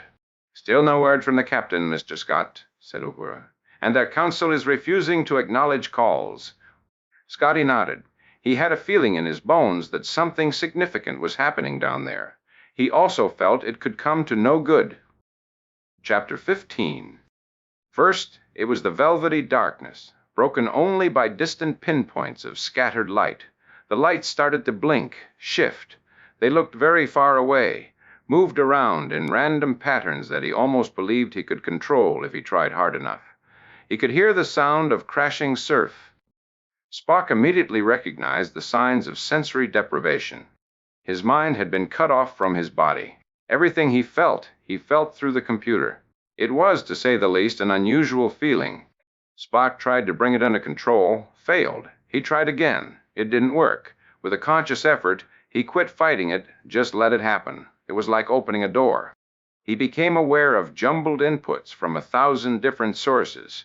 Numbers and letters turned into electrical impulses and back into numbers and letters again. They made some degree of sense to him either way. He could even tell which electrical impulses were his own brain being monitored. Even as he watched, they sped away from him.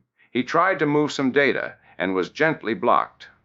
He realized that he was on probation, that he was limited by the construct in what he could do.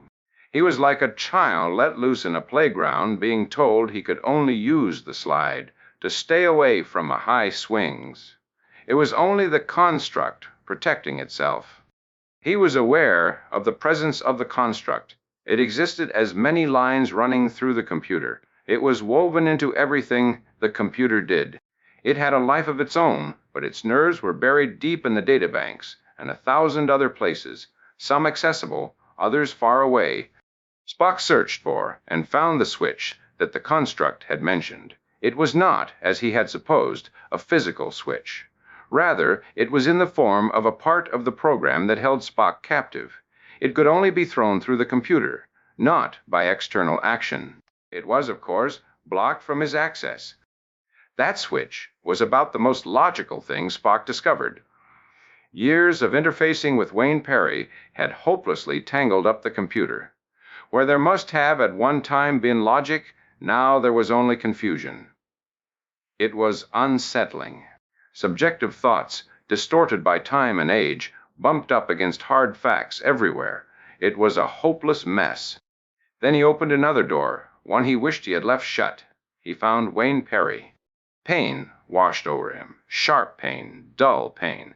Pain that had lasted for hundreds of years. There was no relief to it. Each day was just like the one before it, the one after it, for as far back as Wayne Perry could remember.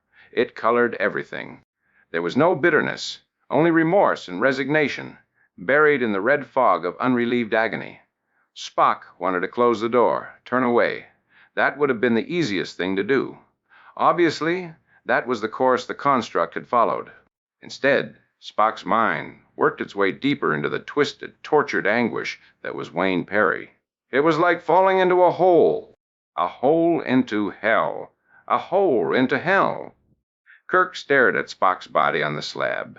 It seemed to him that life was being gradually drained from the Vulcan. His breathing was growing shallow. His eyes seemed focused on something far, far away. "What have you done to him?" asked Kirk. The construct turned away from the master console, where it had been making small adjustments. "He is being assimilated into the computer. Soon the process will be complete. He seems to be fitting well, functioning adequately within the constraints I set." "You have no intention of removing him from the system, do you?" "None whatsoever, Captain. I expect some resistance at first, but as long as he can do no harm, I can wait. After all, I have all the time in the world, which is more than I can say for you." It raised the phaser once more. "Your piece is stained with blood," said Kirk. "Spock would find that illogical." "True enough," said the construct, "but that hardly bothers me. Any last words?" "None for you." Stop! Russ stepped through the door into the room. You can't do this. Page Russ, said the construct. You must leave. No. I order it. No. This is against the teachings. Violence can never be tolerated. Russ was torn apart. This was not the side of Wayne Perry he had expected to find. Every bit of his upbringing had taught him to respect the man. What his eyes told him was much different. You do not understand what is happening. Leave at once.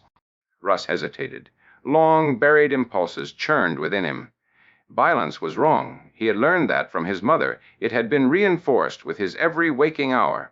Yet here was violence that could only be stopped by more violence. He wavered. Wayne Perry had to be wrong. He was about to take a life. That was never justified. He stepped forward, firmly. So be it, said the construct. I will kill you both. He swung the phaser around, activated it. Amy screamed where she stood behind Russ, unseen until that moment. Distracted, the construct's first shot went wild, striking the wall above Kirk's head. The wall, a portion of the computer, glowed red and exploded with a spray of sparks. Russ leaped at the construct, tackled it around the middle. The next shot was blind. It skipped around the room. Everything it had erupted with flaming destruction. It passed over the rigid body of Spock, struck the transparent dome containing the body of Wayne Perry. The resulting explosion rocked everyone in the room. Russ pinned the construct to the floor. Through reflex, or through desperation, the construct kept firing the phaser. It lapped toward the master console, held there. Black smoke and the crackle of electricity gone wild poured from the glowing control center. With a burst of blue fire, it disintegrated. At that point, all the lights in the room went out, save the long-forgotten phosphorescent panels in the ceiling. Quiet, not even the hum of distant machinery. The sharp smell of ozone hung in the air. Sobbing, Russ bent over the form of the construct, no longer human appearing. The holographic enhancement had ceased, along with all the other computer activities. What have I done? He wept. How could such a thing have happened? Kirk made his way through the smoke-filled dimness to the slab where Spock lay motionless. Is this how it ends, good friend? On such a rotten planet? Spock showed no signs of life. I'm sorry, said Russ. I didn't know it would be this way. You did what you had to do, said Kirk. It turned out badly, he said. Not necessarily, said Spock. It could, in the end, be beneficial. In unison, they both turned to Spock, who was raising himself to a sitting position on the slab, removing the wires from his head. Spock, said Kirk, I thought you were lost forever, gone with the computer. At the last moment, I was set free, released from the interface. Don't tell me the construct let you go, said Kirk. Spock pulled the last wire loose, shook his head. No, Captain. The original Wayne Perry freed me. It was his last act. How? Oh. I sought him out. Buried within the computer, he was in immeasurable pain and anguish. In a way I cannot explain, we melded. It was a very near approximation of the Vulcan mind meld. I held nothing back from him, nor he from me. We touched each other, deeply. He was a very troubled man, plagued by good ideas, gone bad, noble experiments that had been twisted in a way he never intended. When the end came, he released me freely. He sought the end of his pain in the same way. He did live in two worlds, said Russ quietly, as I have lived all my life. He walked to Ami, who was slumped in the doorway. He held her. She opened her eyes. I saw it, she said. There was violence. You did the unthinkable. Russ stroked her hair, sadness in his eyes. I have always tried to hide half my life. Now I know it is as much a part of me as the other half, the half you knew.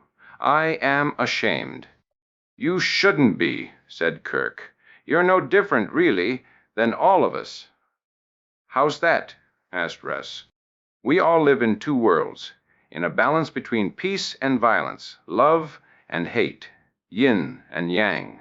For better or for worse, it is the human condition. We learn to live with it. We learn to strike a balance, to walk the middle line. I could never learn to do that. You will have to. You more than anyone. Roos looked at him questioningly. Wayne Perry is dead, and along with him dies the society he tried to build. It has been decaying for years, and now it is finished. I doubt that there is much in this room that can be salvaged. There is probably little you would want to salvage. This is a fine planet, but it belongs to you, the people, not to Wayne Perry. Spread out. Live. Expand your horizons. That, too, is part of the human spirit. But what can I do? Asked Russ.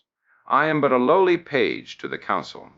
Don't you see? Asked Kirk. There is no more council. Everything on this planet has been controlled by computer. Now there is no more computer. The virus that has enslaved your people will someday be conquered. You who have seen both sides of life on the planet will be in the best position to help rebuild this world into a better place. You and others like you. I know of no other one like me, said Russ. If you exist, said Spock, then it is only logical to assume that others similar to you also exist. To survive, they have probably chosen, as you did, to bury their natural tendencies. They will come forward. You'll have your hands full, said Kirk. The people have lived under the effects of the virus and the benevolent tyranny of Wayne Perry for a long time. It will be quite an adjustment. I don't think I'm capable of that. I think you are, said Kirk. He looked at the body that had once been Wayne Perry. If anything, it looked even older than it had before. It was dead, no doubt about it, dead after 300 years. There was a smile on its face. Kirk could have sworn it wasn't there before. Let's go, Mr. Spock, he said quietly. Chapter 16. Scotty was more than glad to turn the ship back over to Captain Kirk. It had been a long and trying experience for the Scotsman, and he didn't care if he never sat in the captain's chair again. He had a spanner in his hand, and he was happy. Kirk, on the other hand, was confused. Well, does it work, or doesn't it? He asked. It ought to work, said McCoy, but we don't know for sure. There's no way to test it, except on a volunteer. So I volunteer, said Kirk. McCoy shook his head. I can't let you do that, Jim. That virus is the trickiest thing I've ever come across. It's intertwined so closely with a person's nervous system that even if it was removed, there could be damage, permanent damage. He held the spray hypo well away from Kirk. I am available, said Spock. No, said McCoy. It might work differently on a Vulcan. Better to try it on a human first. That's illogical.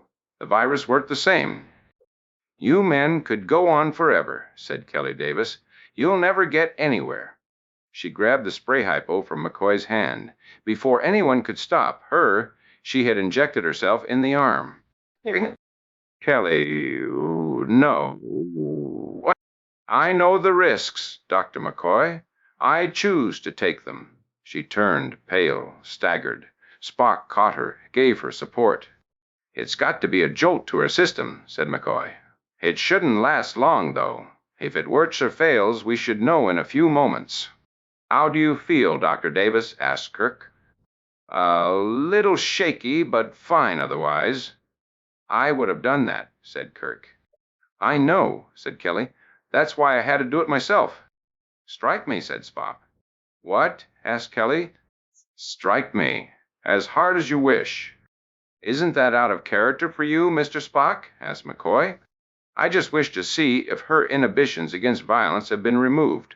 It is a valid method of inquiry. Kelly Davis tapped Spock lightly on the arm.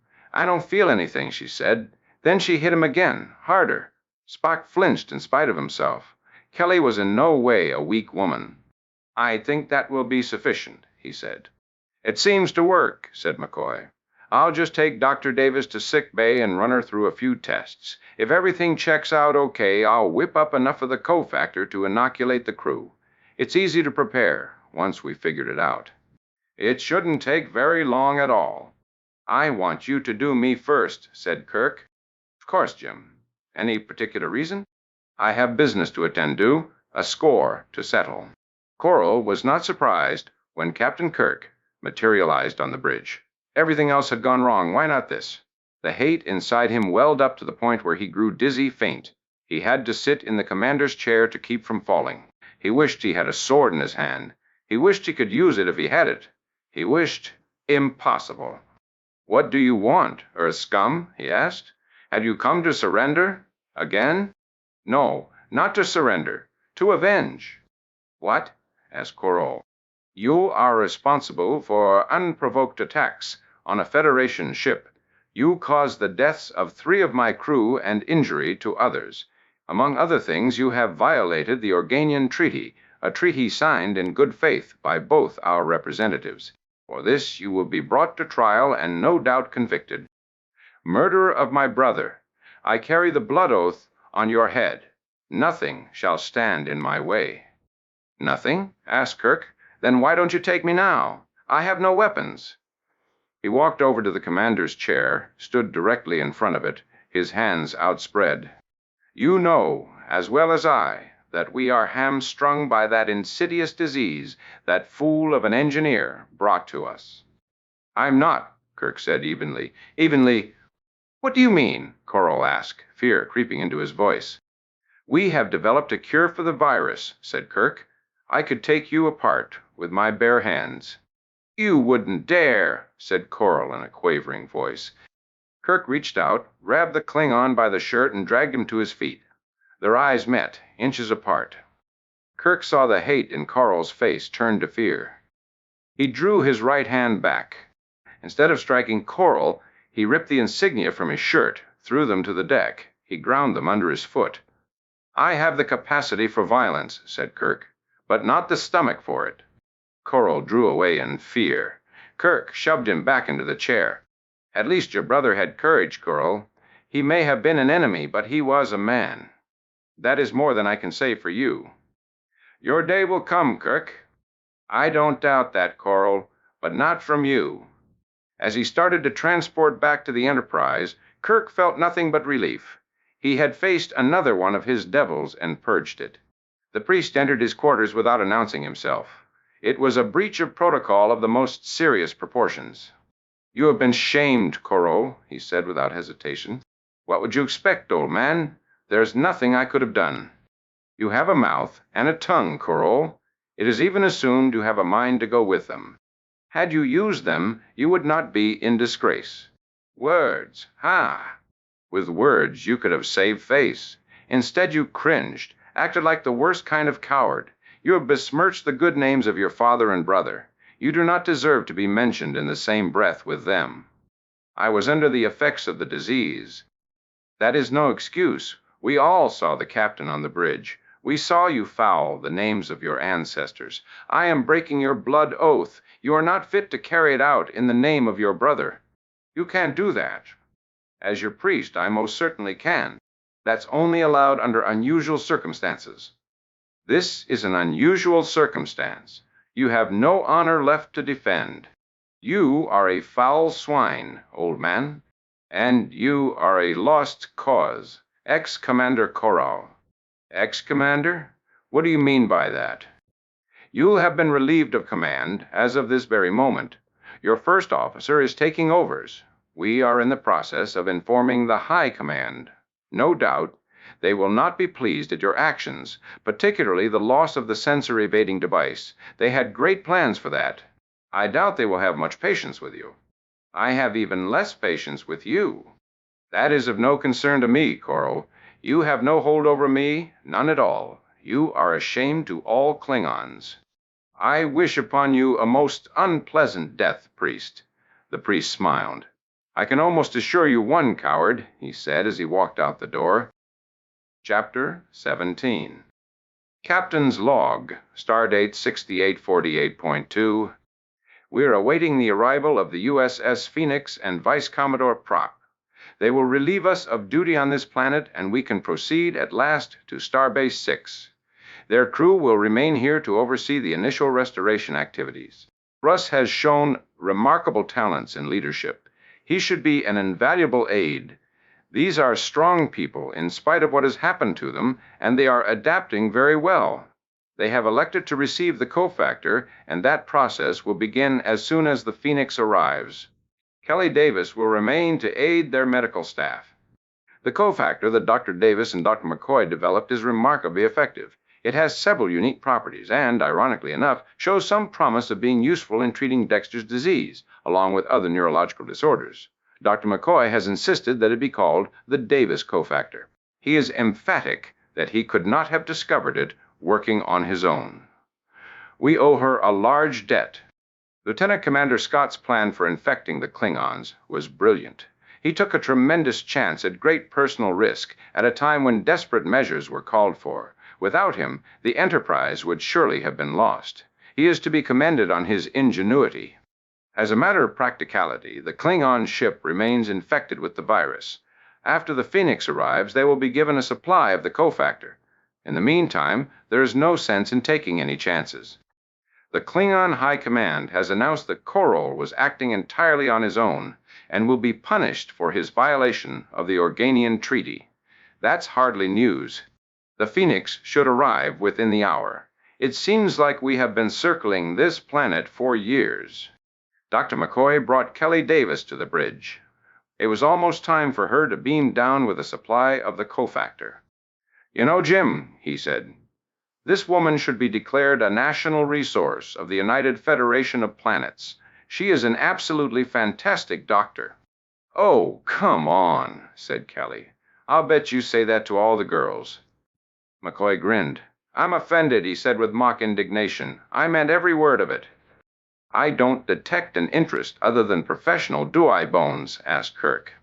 "Come on, Jim. You know me better than that." Kirk laughed. "You're just a dirty old man. And you're a washed-up tugboat captain." "One thing is bothering this washed-up tugboat captain," said Kirk. "Only one thing?" asked McCoy. "Yes. When we were underground, I can understand how you put the guard to sleep. But I was wondering how in the world you managed to get that cell sample from him. You must have had to break the surface of the skin to do that. It had to hurt, even just a little. How did you manage that without the virus stopping you?" "No problem at all, Jim. I've been telling people this won't hurt a bit for so long. I actually believe it myself." They laughed together. Kirk reached out and slapped McCoy playfully on the arm. McCoy stared at the place Kirk had hit. His smile grew larger. He hit Kirk back, a little harder. They exchanged light blows back and forth, laughing uproariously at having regained the freedom they once had lost. Chekhov and Sulu stared at each other. Had everyone gone mad? Then Chekhov reached over, grinning, and mussed up Sulu's hair. Sulu roared and pushed Chekhov out of his chair. Whooping and hollering with glee, they rolled around the deck of the bridge. It was infectious. Everybody laughed, joined in with the merriment. Uhura went over and hugged Kelly. It felt good to feel good. Only Spock seemed to be unaffected. He sat at his station, calmly watching the riotous behavior. "Fascinating," he said. "Childish, but fascinating."